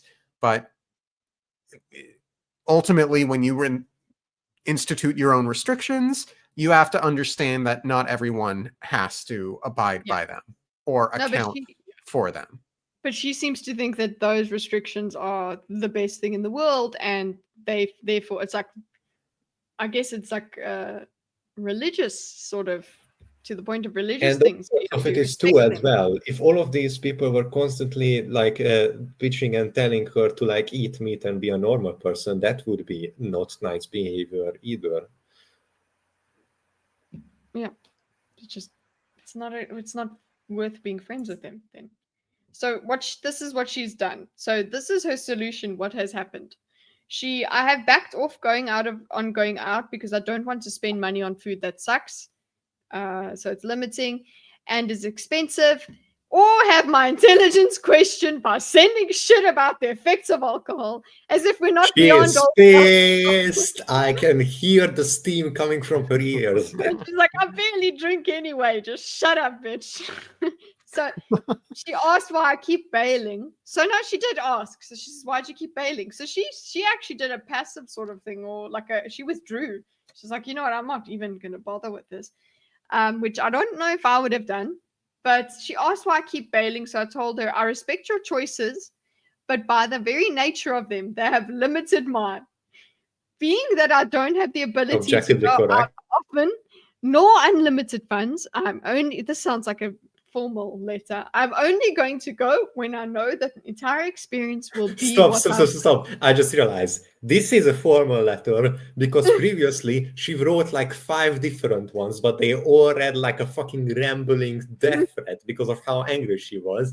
And then she took a breath, went to a walk, come back, and decided to finally write all of her thoughts down in incredibly formal manners because she was still angry. That's what happened here. I can guarantee you. Yeah, but she's like, let me just put this all here. Yeah, exactly. She's put it all in front, and she says, I think she copy pasted this from the WhatsApp. So if I am in the mood for a steak and a vodka tonic, I want to have them in a relaxed atmosphere. And that obviously bugs you. If I'm in the mood for a salad and water, I will gladly join you. Or we can just hang out at the beach when we have charm during the day. So she's given her a solution. She's actually said, okay, fine, we don't have to stop being friends because you're a vegan, but we have to, our friendship format has to change. Okay? She didn't like that too much. Well, then she can fuck off. She said that isn't what friendship is about. No, friendship is about respecting each other's mutual individuality and personal choice, and not trying to climb into their mind and steer their life for them. She says that she should enjoy her no. This is how she says it works. I should enjoy the company enough not to care. So her company must. It makes up for everything else. I see. Yeah. And everybody in the group, everybody has to. The company is her company, not everybody else's. Her company makes up for all of it. I told her What? that I understood and I would gladly hang out with her when food or drink isn't in question because it's too expensive not to enjoy it. What were you going to say, Dorcas? If I were inviting these friends to my home to hang out, I would make sure that there were a vegan option, but I wouldn't withhold alcohol and meat from the other friends. But I would go out of my way to make sure she has something to eat. Yes, because that's to your home. That makes In sense. other words, Dorcas has basic human consideration, unlike the woman in question. Yes. Exactly. So then I asked if it's just about friends, then maybe she can eat first. So here we go, other solutions, and join us out sometimes, and other times we can go to where she wants. She then told me that she's not going to sit around watching people eat meat. Well then, fuck off. Oh, I love how there are so many options proposed, and the response is just me. Hold on. She just said what is it? Sorry, they're two girls. The vegan said to the non-vegan, you should focus on the company and not there. But when the non-vegan turns it around, she says that's not okay. Yeah, exactly. You have to tolerate what I impose upon you, but I can't tolerate being around you doing your own thing. And these are the things that we navigate in friendships. You're actually navigating standards and compromises, and that's the problem. This person isn't looking for a friendship. Fundamentally, this person's looking for a friend group to domineer over. Yeah, yep. She needs a harem or whatever of her own. She wants everyone. She's this. I think this person's been quite reasonable. I get it, and you and I get it, and you need to get that I'm not catering to your needs each time I'm free to hang out. Boundaries, set them. Good girl. I later got a text from a mutual friend that Lauren was upset, but she agreed with me because she was tired of the same shit. So the reason I also kept this story in is like there's that dynamic when there's more than one person in the friendship. So you talk to this person and they agree, but I think it's then on you to also be honest with your friend. Don't just tell the other person that Lauren sucks and then be a bitch, be normal to Lauren's face. Like tell her that you agree, and then maybe Lauren will change. And if you don't, you're doing a disservice to the friend that's causing the problem in the first place. Yeah. This friend doesn't like conflict, so just listen to Lauren. So it seems like the whole freaking group just doesn't like conflict. So am I the asshole for not wanting to continue to eat food I don't like or refrain from having a drink or two to keep the peace? Or am I right in feeling like she's being selfish, expecting the rest of us to do what she's comfortable with each time? So I think we're in agreement that she is not the asshole. She's no, the poster is fine, but the vegan's a selfish prick. Yeah. Well, yeah. It depends. It does seem like depends on what model we're using, honestly. Because if you're a liberal, then you definitely agree with the poster that they're not the asshole, and that the vegan is the asshole. But if you believe in these, superiority of veganism and that it has been enforced, then by necessity it must be enforced, and the authority of this person trying to steer their friend group towards the mission and the message is just, and because the goal is just, so they can just do whatever. And I hear what you're saying about like the liberalism, but I don't know, even if you don't have a friendship that's based off of that, like it still should be give and take. It shouldn't always just be give. And I think that's because that you've so deeply ingrained liberalism into your value set that you don't see it. Because if you believe in a moral hierarchy, right?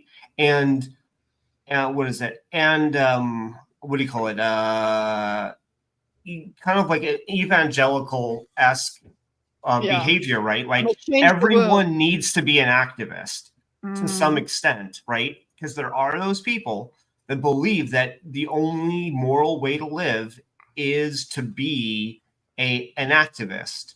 right? So if the vegan in this case is the only moral person in the friend group, and everyone else is just being immoral.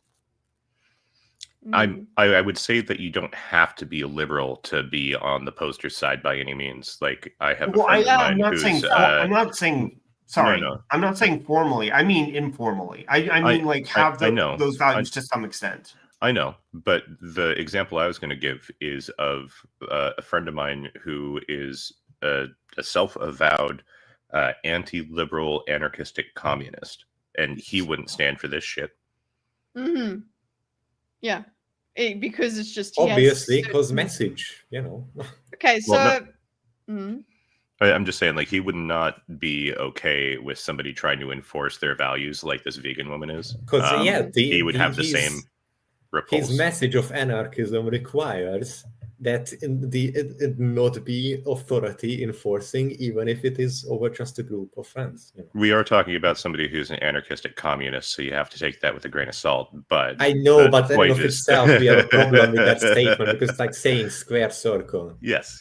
But at the same time, like, he's not liberal. He rejects liberalism, and still would have a problem with this sort of behavior. Would he view friendship as a give and take thing? Even if he has a moral high ground? Isn't it sometimes not about that? Yeah, 100%. Friendship through politics. Okay, I think we have time for one more of the Am I the Arsehole? And then I'll do friendship advice because there's something very funny that I want to show Dorcas. But oh, I feel called out. So yes, we have just we've just spoken about. So it seems like, look, we all said get rid of Lauren because Lauren's full of shit, and it's because of her behavior, right? That she's trying to impose her morals on you. But now, and you disagree, and it's just becoming impractical. This over here is a friend just doing something repulsive in their life. And that you taking exception and saying, you know what, I don't want to be your friend anymore. So here is the the story. Am I the arsehole for ending my friendship after they abandoned their foster mom? So for context, my friend, let's call her Sarah, she's 23 and female, was put in foster care after her mother, Karen, was an avid drug user and thus deemed unfit to properly raise her. She was put in the foster wait. A 23-year-old goes into foster care? No. At the time of posting, she's we are talking. We are traveling back throughout time. Can you feel it? Yes. Whoa. We are time traveling. Oh, okay. I see. Okay. Thank you. Continue. Okay. Karen was an avid drug user and thus deemed unfit to properly raise her. She was put in a foster home around the age of 10. So there you go. But only stayed for about 10 months before her foster mom, Julie, adopted her. Fast forward 13 years. Yeah, the maths. She is now in college and on her way to getting her bachelor's. So she still needs 2 years, whatever, she's in college. Hopefully she's doing well. We are about to see. Well, however, Karen comes back into the picture sparkles around this time. Don't read ahead. Having sobered up and getting her because I'm performing this, boys and girls. However, this is a performance art, don't you see it? No, you can have Leonardo da Vinci or Michelangelo. They are all dead and gone. Respect the artist. She remains right here. You can witness performance art, ladies and gentlemen. Next time we do Am I the Arsehole, I'm going to make a picture and then put the picture up while I read the story. Okay, that's what's happening. But anyway, now everybody's read the story, I'm carrying on because however, Karen comes back into the picture around this time, having sobered up and getting her life back on track, and expresses how she wishes to live with Sarah again and make up for lost time. Sarah, without a second of hesitation, agrees to this and completely disregards the woman that raised her for 13 years. Now, my issue is that Julie raised and supported her for those 13 years when Sarah's other family didn't take her in. And she just dropped her like, you've served your purpose, so I don't need you anymore. Bye. When we used to hang out, she would often say she'd go back to her real mom in a heartbeat, despite how great her situation is now, because as she put it, it doesn't matter what somebody else gives you. Children need their real parents in their life, even if it's just one. Okay. I always used to think she was doing satire or something, but to know that she was serious the whole time just makes me feel stupid for not seeing her true character. So this is it. This is like when a friend just does something that you like, oh, that's a strike that I just cannot abide. I've met Julie, and she's a lovely and mature woman, so I can't understand how Sarah could just abandon her like she didn't raise you for 13 years. This is not just that, guys. This part makes me lose it.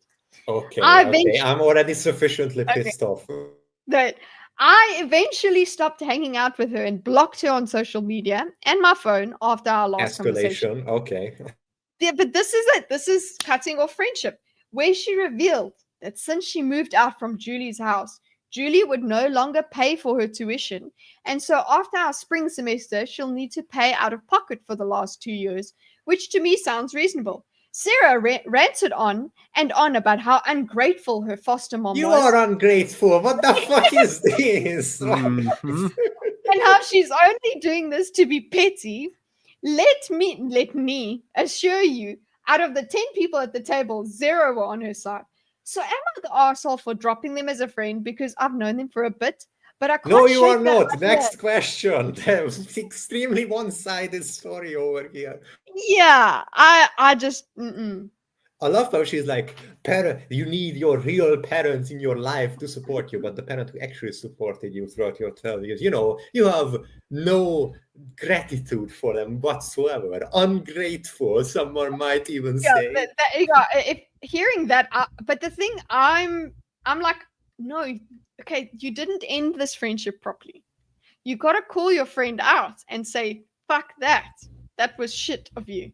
I am taking a stand. I'm not just blocking you. I'm telling you why I'm blocking you. Yeah, that was a little bit a mitigating factor with the previous one. That's in the previous, the wedding one, way back, the first one. It sounded like the OP did make a stand and told their best man before, removing them. Yeah, you're fired. That is part of the healthy detachment process of like closing the door and saying, hey, listen, this can't go on for this reason. At least a little bit of that might be owed to a person, otherwise they'll never learn, maybe. Yeah. Maybe they'll eventually learn. Really that they did do that here, because they did say out of the 10 people at the table, 0 were on her side. That but not OP. And maybe they were standing up to her, but they could have passively just not agreed with her. I get the sense of being a woman is that what happened was people went. Because I'm assuming it's like, no, you're fucking wrong about this, and then you never talk to him again. But the way she says, let me assure you, and after our last convo where she revealed, I feel like you spilled the tea and you tell us what you said in that last convo. I'm gonna play a little bit of devil's advocate here for a moment and say. We are just getting this one person's POV on the matter. It sounds like the person's biological mom got clean and is taking steps to improve their life, which is good. Is admirable. And it doesn't. The thing that's kind of tripping me up is this pay for tuition thing, because we don't know if this person literally said you served your purpose and I don't need you anymore, or if she's trying to balance that relationship, or if she's trying to cut out the foster family entirely. It sounds like she's not doing that cleanly. I don't necessarily blame the daughter for wanting to go back to the biological mom, especially if the mom is taking steps to improve their situation. But do you cut out the there's a balance parent? Yeah, you don't do. Yeah, and she puts quote ungrateful. That would make me go, Yeah, that you I had would my agree coffee with for you, 13 Dorcas, years. that it could be just a failed balancing act. But what she says, according to OP, again, we only have one side of the story, which is fair to say. But it would seem like she says things and behaves that contradict as if it was just a failed balancing act. So I'm going to have to disagree with you there, Dorcas. I was playing devil's advocate here. To Devil's clarify. No, I'm disagreeing with your steel, man. Bad I violently advocate. reject it. Well, and Sorry, then this wait. person is still. Oh, sorry. Go right ahead. I apologize for talking over you, sir. Oh no, I was just gonna go right. I had an idea on a previous one, the wedding one. Would it make sense if the bride was writing it on behalf of the husband, the groom? Like Yes, he that was is another recounting option. her. Yeah. I'm so exhausted after our wedding, honey. Can you Sorry. rant on my behalf on the internet, please? Yeah, I mean, like, she writes most of the thank yous and the Reddit posts. It makes sense. So would he be less of an asshole in that first situation if he just demoted the best man? If he's just like, all right, that's it, Todd, you're the best man instead. Yeah. Yeah, like I think there's a whole that would have been the what is it? yeah. Or just give him a timeout. Be like, we can't have you here today. Like you're making our day about you. So, we'll pick this up tomorrow or something, or next week when we get back. or Tell you what, at the next wedding, maybe you could be best man, but we're gonna make you step down for right now. I love what Nero says here. You're just man now. Perfect, Hey, Nero. man. Okay, so getting back to this one, I mean, like, Yes. it does suck because this person was without their biological mother for like 13 years. They're going to be traumatized. They're probably going to be, it's not idolizing, but you definitely like kind of build them up in your mind. Like a lot of people who were adopted, they kind of have this romanticized version of what their biological family truly is. And there's this like kind of deep need to kind of figure that out. And I think going to you'd be still amplified have by that. the fact that she went into the foster care at the age of 10. Yeah, for sure. So I don't know. Like I get the want, but it sucks. It feels like you could have a conversation that's saying something like, it sounds like you were having an exclusive position that you cannot accept both the foster parent who actually helped you for the last 13 years and is currently paying for your school and have your bio mom in here. Why is that? It seems like you might be able to explore that with them and maybe they'd be able to express it. Yeah, I think maybe you don't just cut ties immediately and just go, okay, well, that's it. Like, I would maybe try a little bit harder to, because that's like saying, okay, if your friend is ever flawed, you must walk away from them. I understand saying, "Ooh, that characteristic over there, that makes me not want to be friends with you." But I think you do need to, you owe your friendship, or you as a person, a principled person, you should probably say why. Or not even why you're walking away. Just say, "Hey, I think you're viewing this differently. You're viewing this incorrectly. This is how I think you should see it." Like you give your perspective, see how they react to it. So I think this person skipped steps. For sure. A little. You owe it to your friend to engage with them on that level. Yeah. It's You'd hope really so. problematic for me that you don't understand crazy possum energy. We It need is to dead. You need to work. Well, work I on don't think I understand speaking of crazy possum energy. problems, guys. Dorcas, do you still have rubber chicken? Do you have that profile picture? Yeah, do you want rubber chicken Could out? you put that on, please? It would probably help. Yeah. Perfect. Okay. My friends are replacing me. So this is our friendship advice. This just made me think of Dorcas, so we have to go through it. Our friendship advice. My friends are replacing me with a fictional chicken. I, Sounds reasonable. 18 male, have recently How started the actual attending- what? What? Look, What? hold I on. fear Dorcas will replace me. I mean, it makes sense, Jake. I actually He is think not Dorcas has to fictional. read How dare you? Wait, You will be wait. replaced by a very real chicken. Dorcas has to read this because I read the last two because they were female. Dorcas, you read this. My friends are replacing me with a fictional chicken. I, 18 male, have recently started attending university. And because of this, I have been spending a little bit less time on Discord calls with my friends. 19 male, 19 non-binary, I assume, 18 female. Because of this, they've made up this strange passive-aggressive joke where they're replacing me with the fictional Chicken Joe from Surf's Up. Now, whenever I join calls, all they talk about is how... Now, whenever I join calls, all they talk about is how inferior I am to this chicken, mocking me and belittling me. And honestly, it's making me want to spend less time with them and more time with my girlfriend, 19, non-binary, I assume, and housemates, 19 male, 19 male, 19 female, 19 female, 19 female, 19 non-binary, I assume, 20 male. It's honestly taking a toll on our friendship that they keep doing this, and I'm not sure how to make them stop. Please tell me what to do about this ASAP if you can. Okay, it is a tricky situation. First off, awesome reading of it. I love the delivery of all of that, Dorcas. Well that was amazing. Thank you. But that is tough because, like, you're competing with somebody from the legendary Surf's Up. I mean, Chicken Joe is not just your average chicken. Be rubber chicken. Okay, and then your friends will shut up. They will not find you inferior. Rename yourself to Chicken Joe on Discord and play into it. Let's go. I think you might ingratiate yourself to your friends a little bit by embracing the meme somewhat. Yeah, I think so. People tell them, like, some have said, have you tried telling them that you don't like that? So, you know, like that there is that.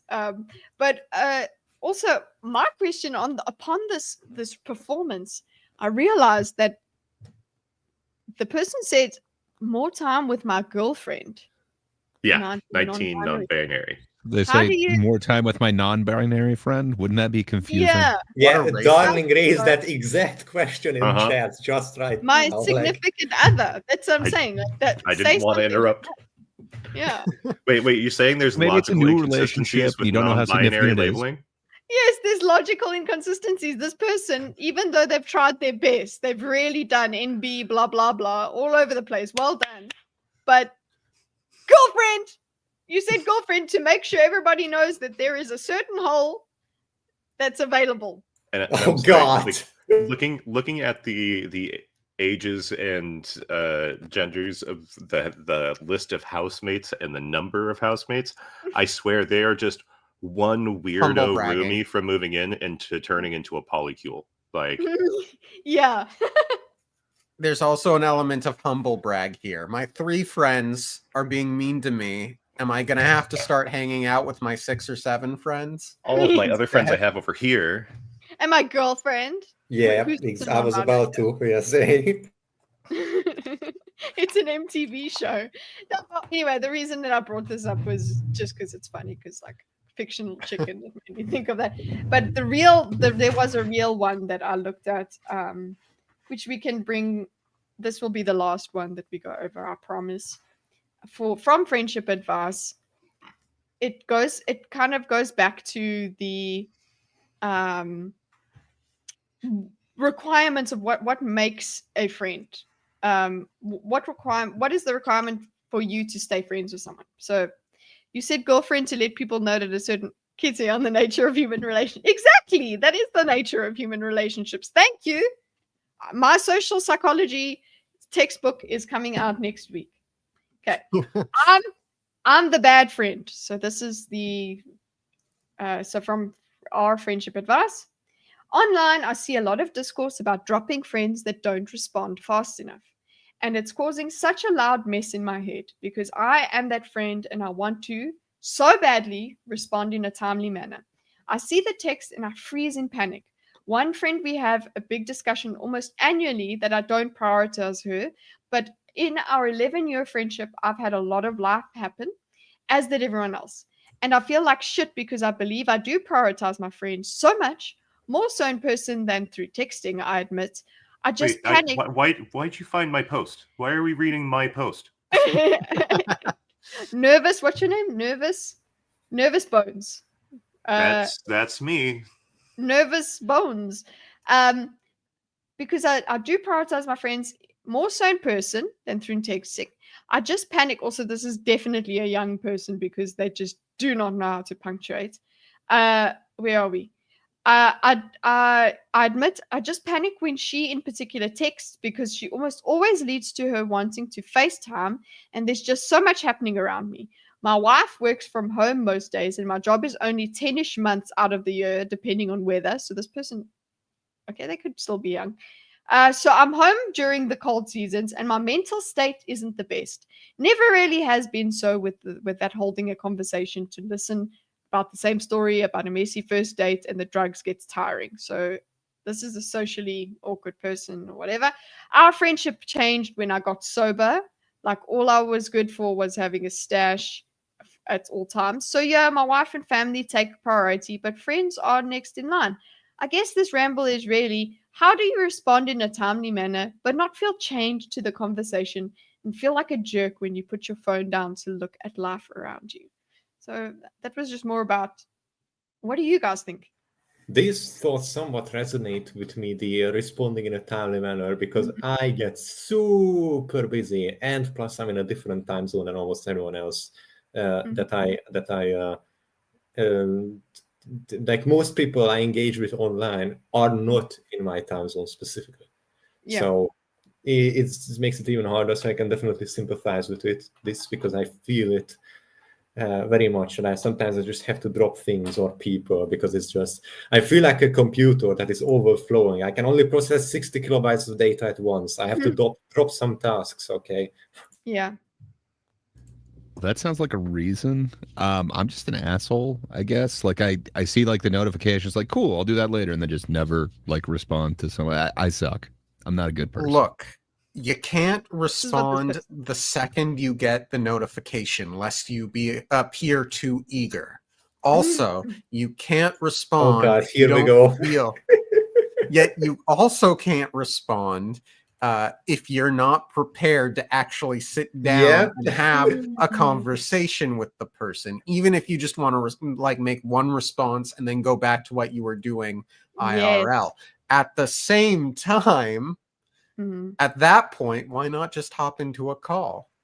At the same time, you leave it for 5 or 10 minutes because you don't want to appear too eager. Then you get distracted. You forget about it. And so on and so forth. If you text someone 10 minutes after having a date, you are desperate. But if you text them after 3 days, you're giving them the cold shoulder. I don't know. I think I think it's unreasonable to expect people to be responding immediately. I think. Thank you. Well, if you got a stash at their house, no rushing, busy words. Someone sell it. I'm grateful. Yes. Yeah, I think even okay with Ali, she is close by, so a response. We are in the same time zone, very much so.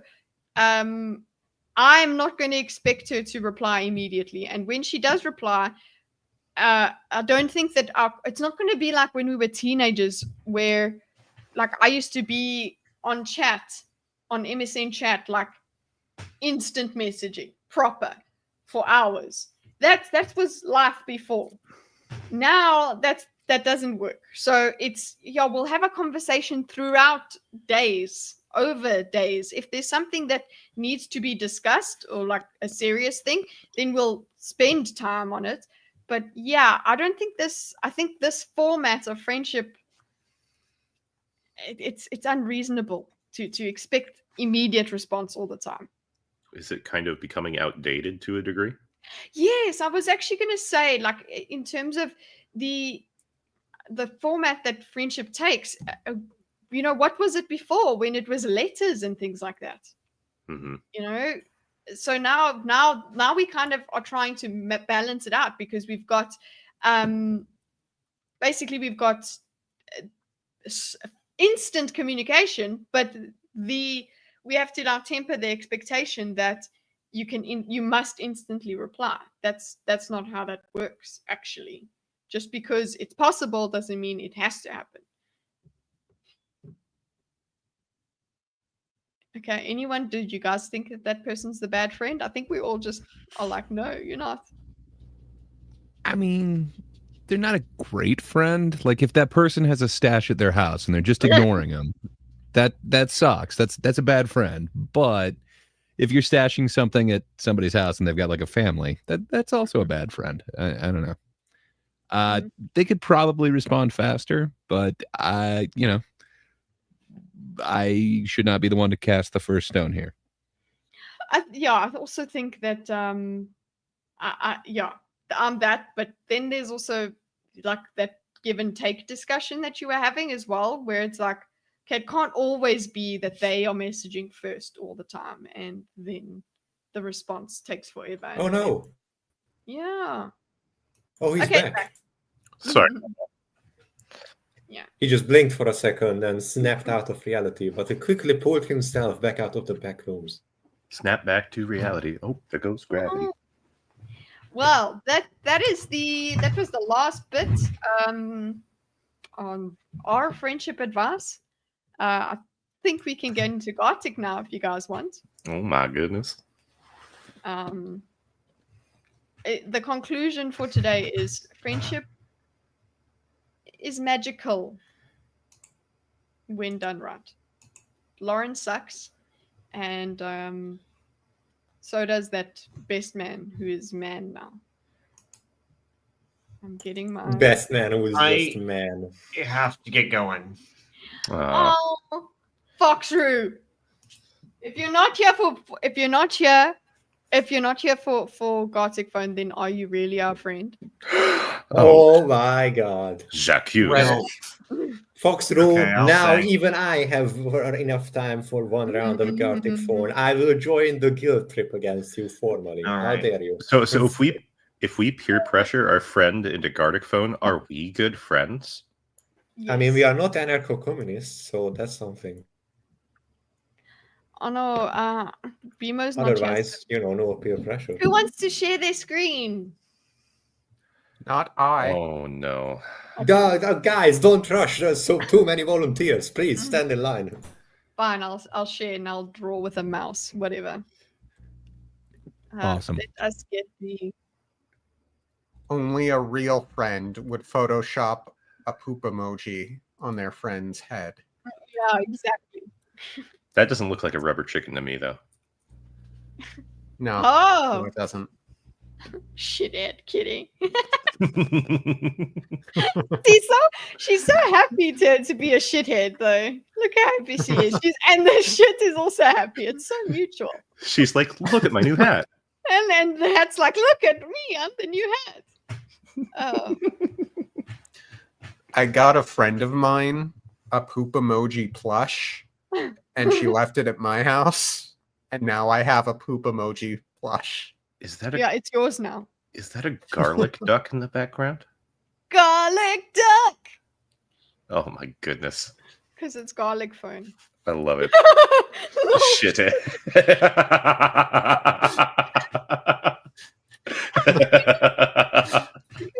Oh, that's a good one. It's a great joke. Okay, here we go. Oh, Feeding the duck. do we have a link for Gartic yet? Yes, I'm gonna send it. Sorry, I was too busy laughing at shit. Okay, Premiere access is in private chat. Oh, there we go. Bam. What's the duck? Okay, and advertisements. Advertisements. I need. Are you really friends if you haven't fed a garlic duck? Okay, and here we go. People in chat. I see there was a scramble for the rubber chicken emote.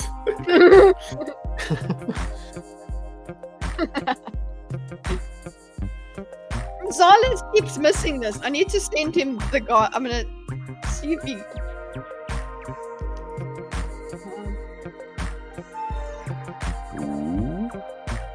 The item, we've got Darling.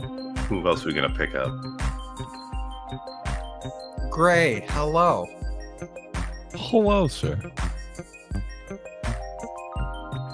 Ooh, this is actually pretty loud. A What touch. do you mean it's pretty loud? It's been loud this entire time. I only Now it's realized- just listen, lost. I'm- We've been listening like to this sound level for like so many episodes of Gartic Phone, and you're all of a sudden like, "Hey guys, it's actually pretty loud."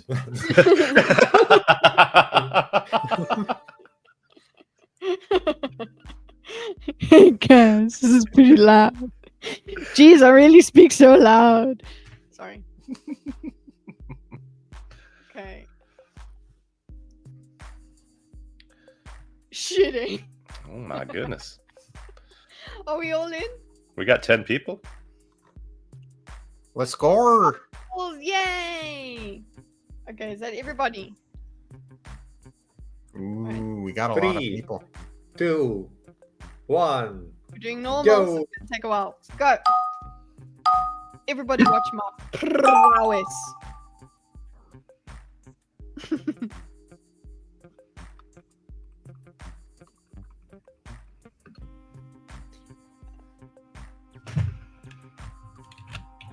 Oh shoot. What's got it. Never mind.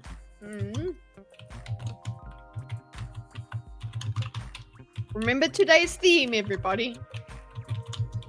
Friendship. Friendship. I mean, if you're thinking of prompts, that's all. I'm sorry, I'm going against theme. Stand That's up.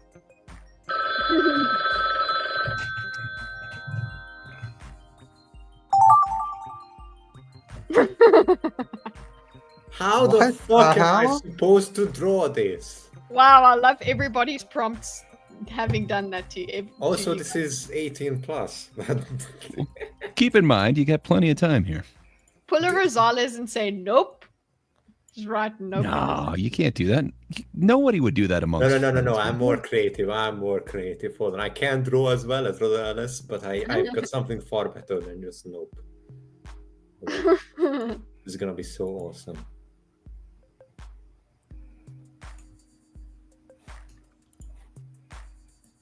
I feel like I'm spending way too much time on this particular aspect. Me too. You got plenty of time. Foxtrot? It's only like a third of the time gone. Foxer, seeing as you're here, I expect you to go, uh-huh, mm-hmm, Oh yeah. We need your narration. mm-hmm. Mm-hmm. Okay. Oh, I've got this. This is. oh, come No, on. wait, this that is was horrible. wrong. That was wrong. Wait. Oh, okay. Oh. Well, it's gonna have to do. All right. I did not sign up to do math, by the way. So Oh, whoever Sure. wrote this, I'm quite upset. Well, your time is you got like a third of it left. So good luck. Shit. Why I is there so cannot many- write. It's gonna sink the entire point of the. You got this. No, I don't. No, I really It's don't. like a quarter of the time. Atom wants more math. Jeez. As if Atom doesn't. Well, if you're playing, hopefully you'll get mine then. Uh-oh. Not good. No. Oh. Okay. Done.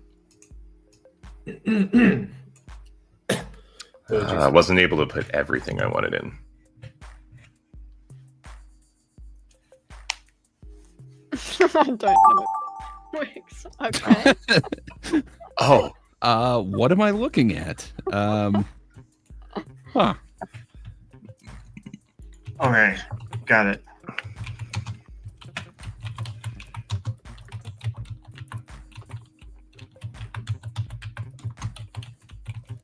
Okay. Oh, that makes sense. No meth allowed. Sorry, Atom. No meth and no math.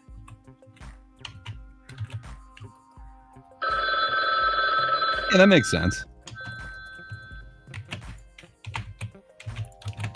You thought you could fool me. I figured it out.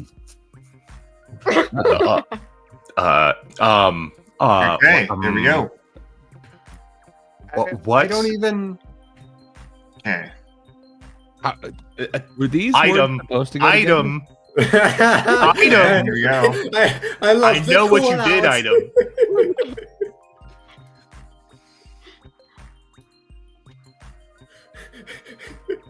He is so angry.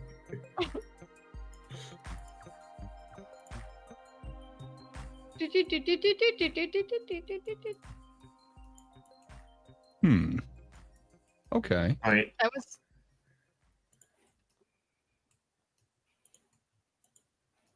Oopsie. Charles isn't here to sing with me. Do. Not currently, Okay. but in our hearts, he's here. You have about half your time remaining. No, I wait. cannot draw this. What would know BMO I- do? Probably art. Oh yeah, this is art. This is art right here, ladies and gentlemen. Yeah. Oh shoot! Come on. Less than half your time is remaining. Nope. Yep. Less than half. Holy shit! No. Yeah, it's gonna have to be that. It could be so much more than that, though. Come on, man. I have to cheat and use some text over here. I always hate when that happens, but my drawing skills Not are just cheating. not good enough. Art can have words. Yes, that's, it can. that's not gonna work. Labels? No. There we go.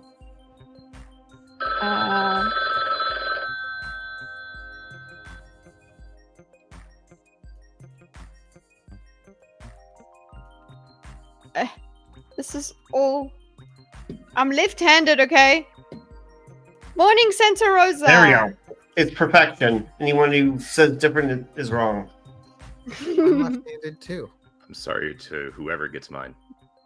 But you'll Yeah, know what it is. I apologize. But if you see my prompt, you might get it. What? I just drew this. It's the same thing. Wait, what? What? I'm so confused.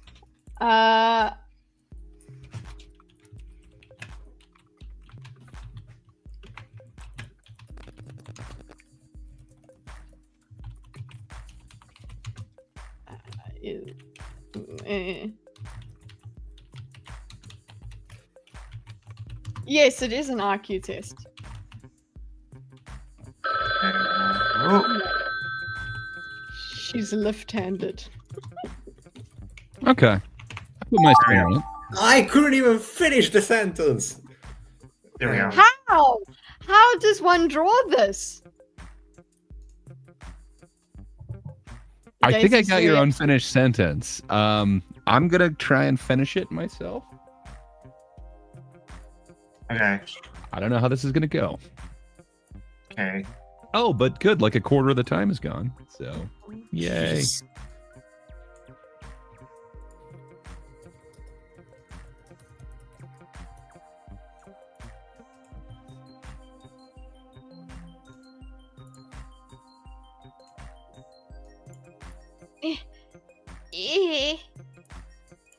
What?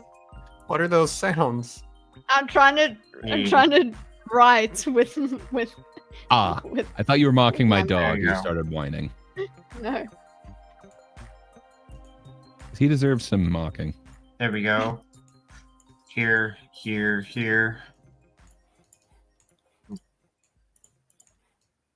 I don't know if Mike's picking him up, but he's being rather pathetic. Oh, that's when they're so cute. You guys want to see a cute puppy? Go and look in the Discord. I don't have time. I don't have time to look at Discord. You got time. You got Neither do No, I. no, They're your going time by remaining. Discord.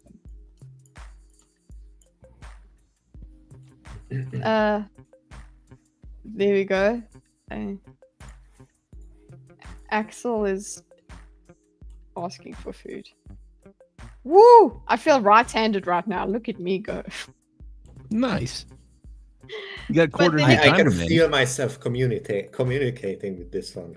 Actually, either way, if I tried to write with my left, I tried to use my mouse with my left hand. It's very weird. Okay. I spent too much time making this thing look too nice. I couldn't finish. I did what I could, but yes.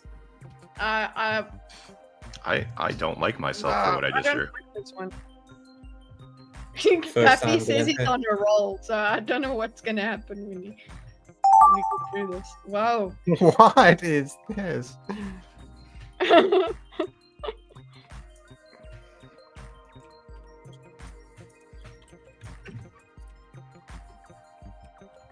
Ah. Oh my gosh, type, Chinsia. What's happening?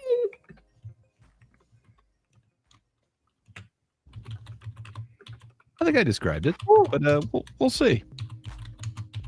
I think literally all I did was I used the wrong hand on my mouse, and that like deconfigured my brain, and I forgot how to type. Oh, okay. I spelled it wrong, but I think you got it. What does this say? Wow, that's like a fifth of the time. Okay. Hey, but you can't just say that. But what? No. Ooh.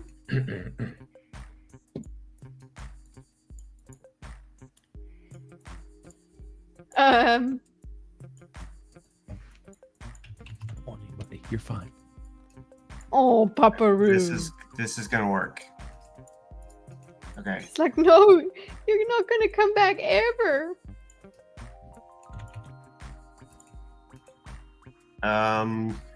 Okay, I am merely following the prompt. Okay. Yeah, that's all I'm doing. No, That's what we What all I say. no accountability. Not my choice.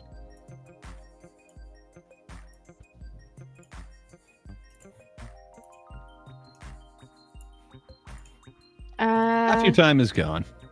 Yeah. You can improve that drawing. Come on. Yes. I That's can not always even improve close to being in the improvement phase. What are you talking about? Well, you got a third of your time remaining. You got Oh, this. Jesus, it's going Let's go. so fast. Let's go.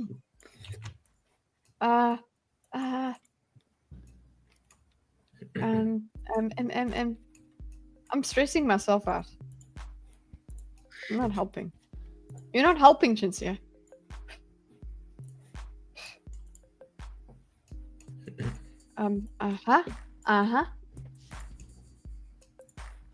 My eyes are watering.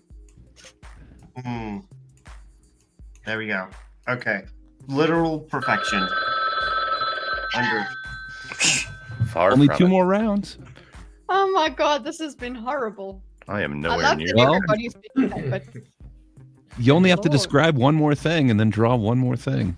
okay. Oh, Is there any, God. okay, that's fine. I 'Cause I'm hate crying. this. I hate all of this. Pappy's roll ended. Okay.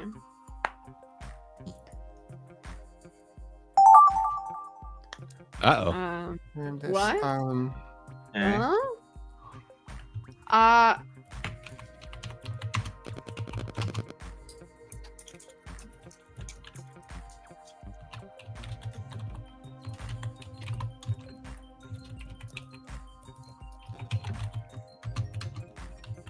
I don't know. Maybe I got to see Pappy's. Nah. I Definitely. don't understand this. Oh, God. No. Fuck you. Fuck you. What is this?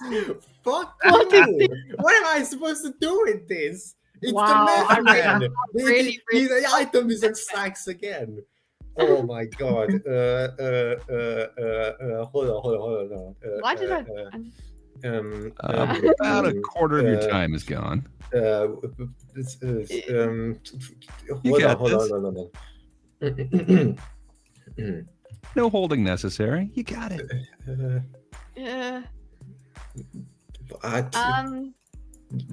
I'm so sorry. I don't know what I do. Okay, you know what? I'm just gonna go with the easiest thing that I can draw. You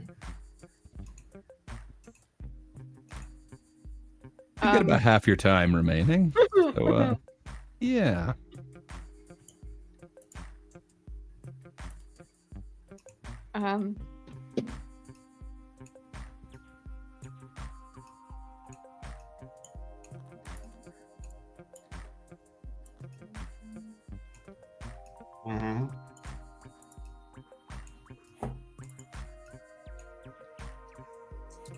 No. No. I hate you. I hate you. But okay. Oh yes, I have to do the other thing. Damn it. I just want to literally just write the prompt. Wait. Oh, Oh you know shoot! what I got.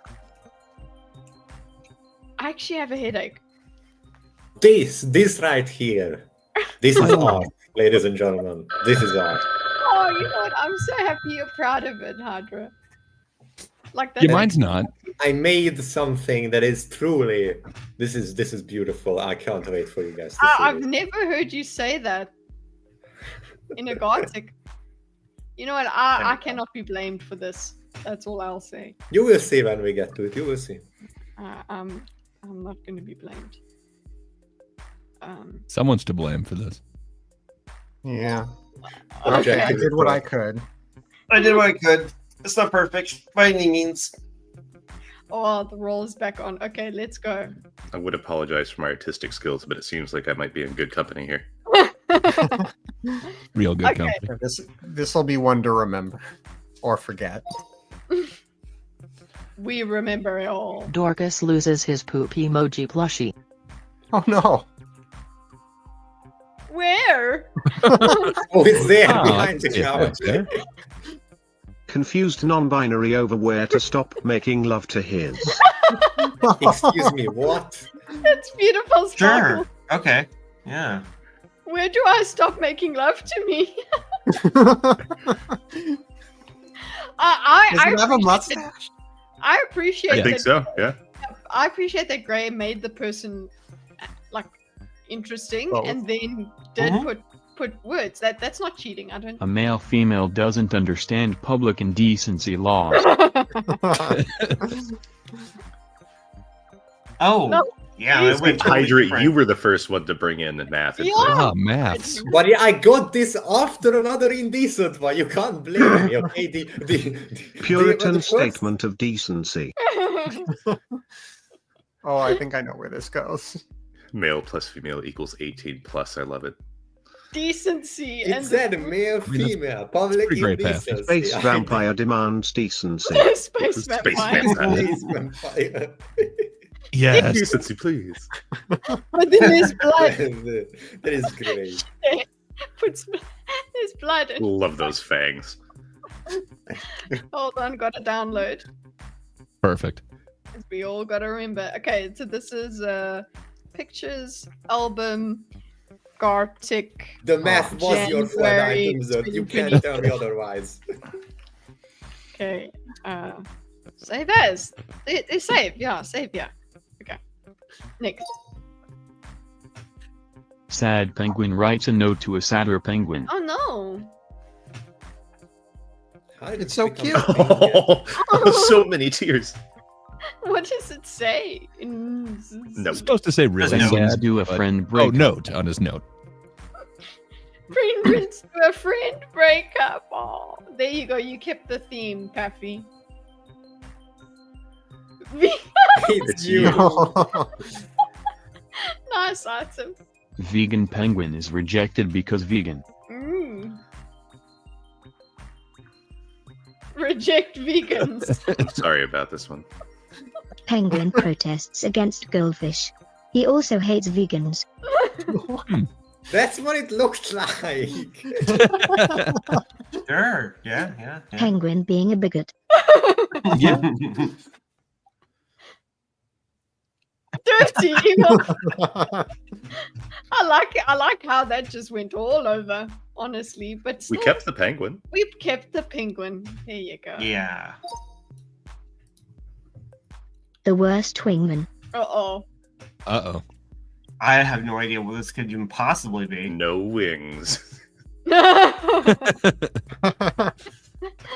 Is the asshole no wings proposed to as best man? Man is not best man. He is the asshole. That's so good, darling. Nice. Oh, Butt face farted in excitement.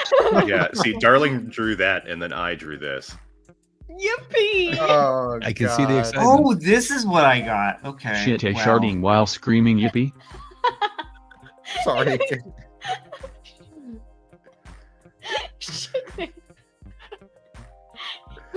Oh no! That works.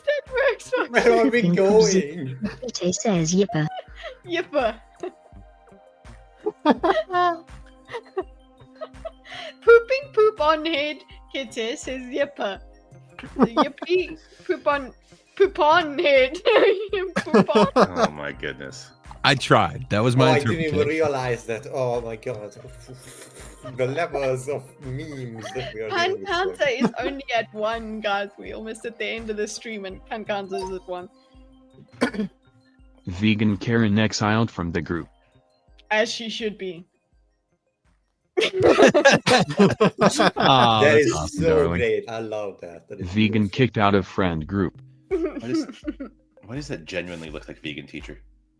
What is that? I see. I'm sorry. Oh, Sparkles went.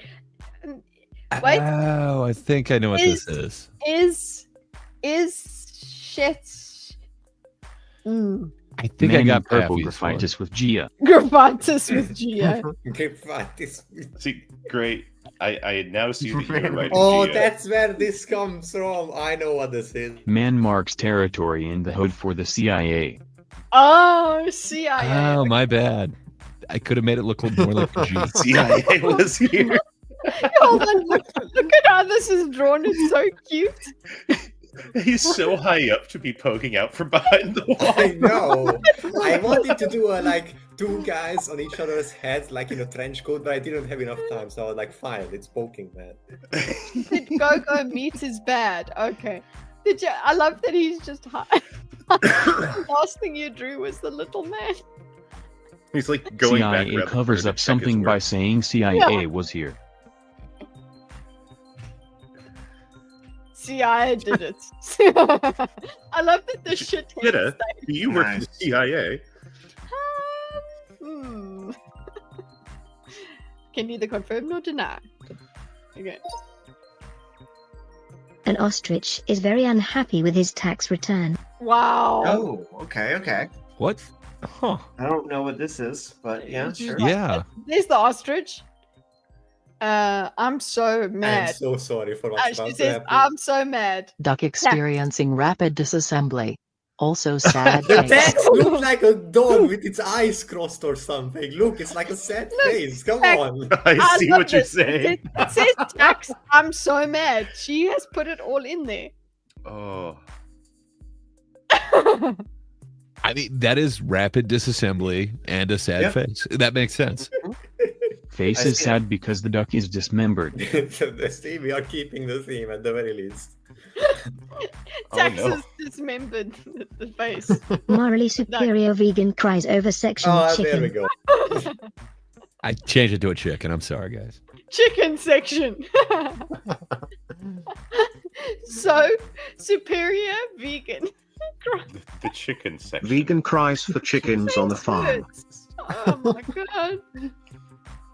Oh, that is so that is so good. awesome, darling. Nice. Oh. Oh, meat. Oh, darling treasure. I think darling should end all of them. I'm sad that my Yes. ostrich got so mad at his tax The returns. former that best man watching the chickens got wedding from disassembled. outside.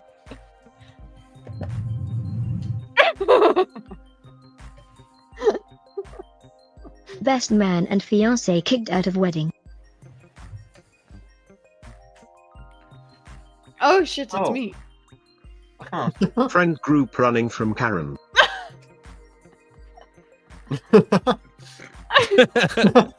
Oh my god, pretty it's awesome. so well drawn again. Sorry, guys. Side cut lesbian upset that men don't want to talk to her. Wow, it's a full narrative. Men suck, right? Sorry, my bad. Purple haired stick man complains about stick dudes. Blah Nice. blah. I see it.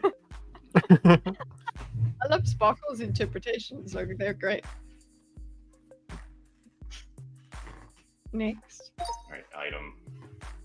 Waterboarding your vegan friend. This took a dark turn. Oh no. This is blood. Get it? Vegan Karen waterboarded with whiskey. Quit. Nice. I guess it works. I It's couldn't safe. finish the sentence for this one. I'm really sorry. Blonde censored stick man drinks Japanese brown Oh, drink. I know where this goes. Drink, and those look like kanjis on the bottom. Look, if you zoom in, they look. Stop! No. What? Love for shop no. No penis. I did not know where this goes. Never mind. Mhm. Love for shop, no penis. No trading sex for shopping privileges. Shopping privileges. See? What's the no? Universal no. I condone it, Paffy. I just want to know what Hydra called art. You will see. Dorcas devouring beer and meat. Jeez. Oh, I'm so sorry, man. It's a I get it. T-bone. With the Grey marble. man drinking mustard to get higher T levels. Oh, so The that's cap how you says did it, Greg. T. Gray. Mustard. No. That was Grey a T-bone slurping steak up with mustard or marbling. speaking into megaphone. It makes sense now. Yeah. Context is everything, right? Grey is confused on what panties. What panties? You know, okay. That's how we got here. I'm sorry for the next one. Pills and underwear amongst a cloud of confusion. Oh, okay. I'm so glad I'm not the only one who radically deviated. I actually kept Gray in, kind of. Nice. Huh? I do like the confusion in that one. Yeah, did you see my huh? It was confused. But that's not very cloudy, but okay. Strip tease, but instead of to me, it's graying. Ooh. Oh. Based. Oh. Nope. That's not going to be monetizable on YouTube. Video has been demonetized. Vegan Karen slurs. That's great. YouTube finally stops racism against Karens. Justice. Success. See, I put the success in. That means that it's done. Okay. He successfully bans anti-Karen videos. Oh, bands. Okay. Seems to be working. Stupid Karen compilation. Oh, I love the little thumbnails to the right. Look, it's so good. It's so good. Nice, very The nice. video of a stupid Karen compilation was removed. Oh, that's too good. Removed for error. That was brilliant. God, darling, do you come in here just to make us look bad? Thank you for doing it. Brilliant. Yeah. Oh, this was about to be the art. BFF equals slash equals BBF. Just watch this. What's this gonna turn into?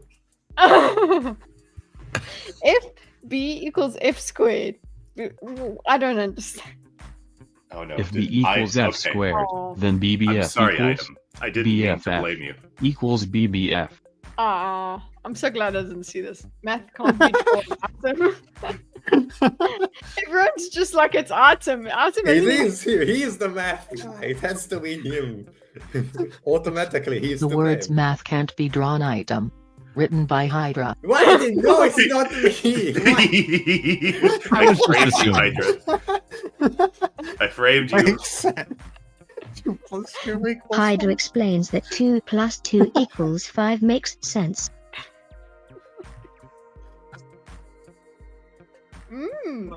Hydra. Interesting, you see, yeah.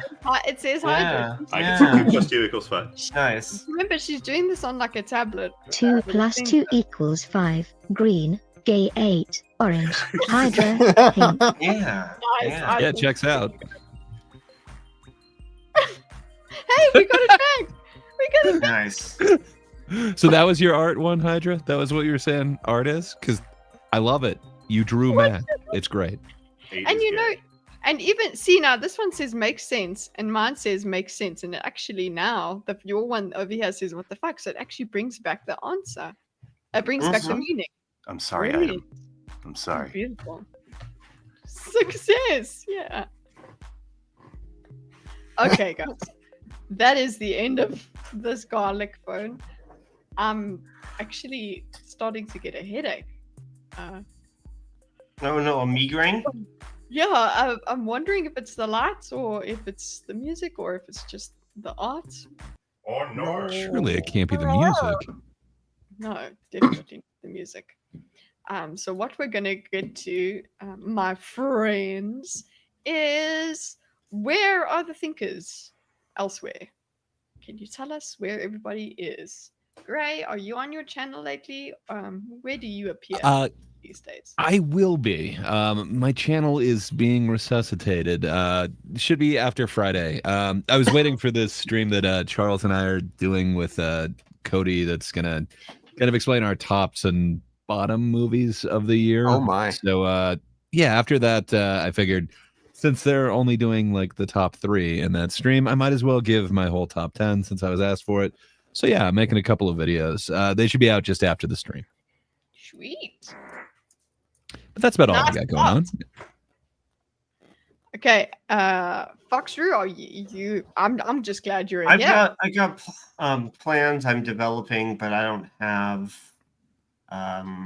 any definite. It's not definitive yet. I've got an idea that I'm working on, a project I'm working on, but it is not ready for a release date yet. Mm-hmm. Hell yeah. We eagerly await. Galente, we can just find you on the Discord, unless there's anything you are planning. No, nothing really. I've been in the Discord a little bit more than I was the past year, but still trying to be around more. Yeah. Down for some convos, watch some streams, anything people want to do. Sweet. Dorcas, what's up? As per usual, storming the archives and Ascension Unleashed continue apace. And I do have plans for a 3rd series, which will go into production next week, I believe. So stay tuned for new stuff. Turn on them notifications. My channel will also undergo resuscitation after my extended break. I'm actually stubbornly, I am sticking to making my my video about the Piers Morgan debate that I went over. That has to be the one. It doesn't matter whether it's topical or not. It has to be the one. I'm making more tabletop role-playing game stuff on my channel on the off chance you want to hear me ramble about game stuff for a while. Oh, awesome, Item. Oh, yeah. Guys, go and subscribe to Item. I wonder if I'm already subscribed to you. I need to check that out. But yeah, that is the think for today. Thank you, everybody, for doing a think and for just entertaining my questions and discussing things with me. I really appreciate that. Anyway, anything else anyone wants to say? Hope you feel better, Charles. I guess is what I'm going to say. Indeed. Yeah. Thoughts and prayers go with Charles right now. Thank you, Foxroo and Galente, for featuring in this episode. Thank you. And Thank you. We shall see you next week doing a think. First, let's get our. Oh, we don't have Charles to do the face. That's lame. Yeah, we're just not ponies. Right. No. We'll need to get a video so in case Charles ever drops out, we can still go back to the face just before Yeah, we do that. exactly. Yeah. Hold on, it's not letting me select the outro video. It's so stupid. Okay, we are on our way out. Goodbye.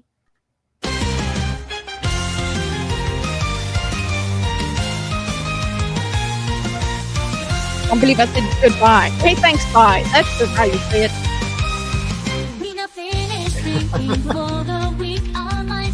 Thank you for the courtesy laugh.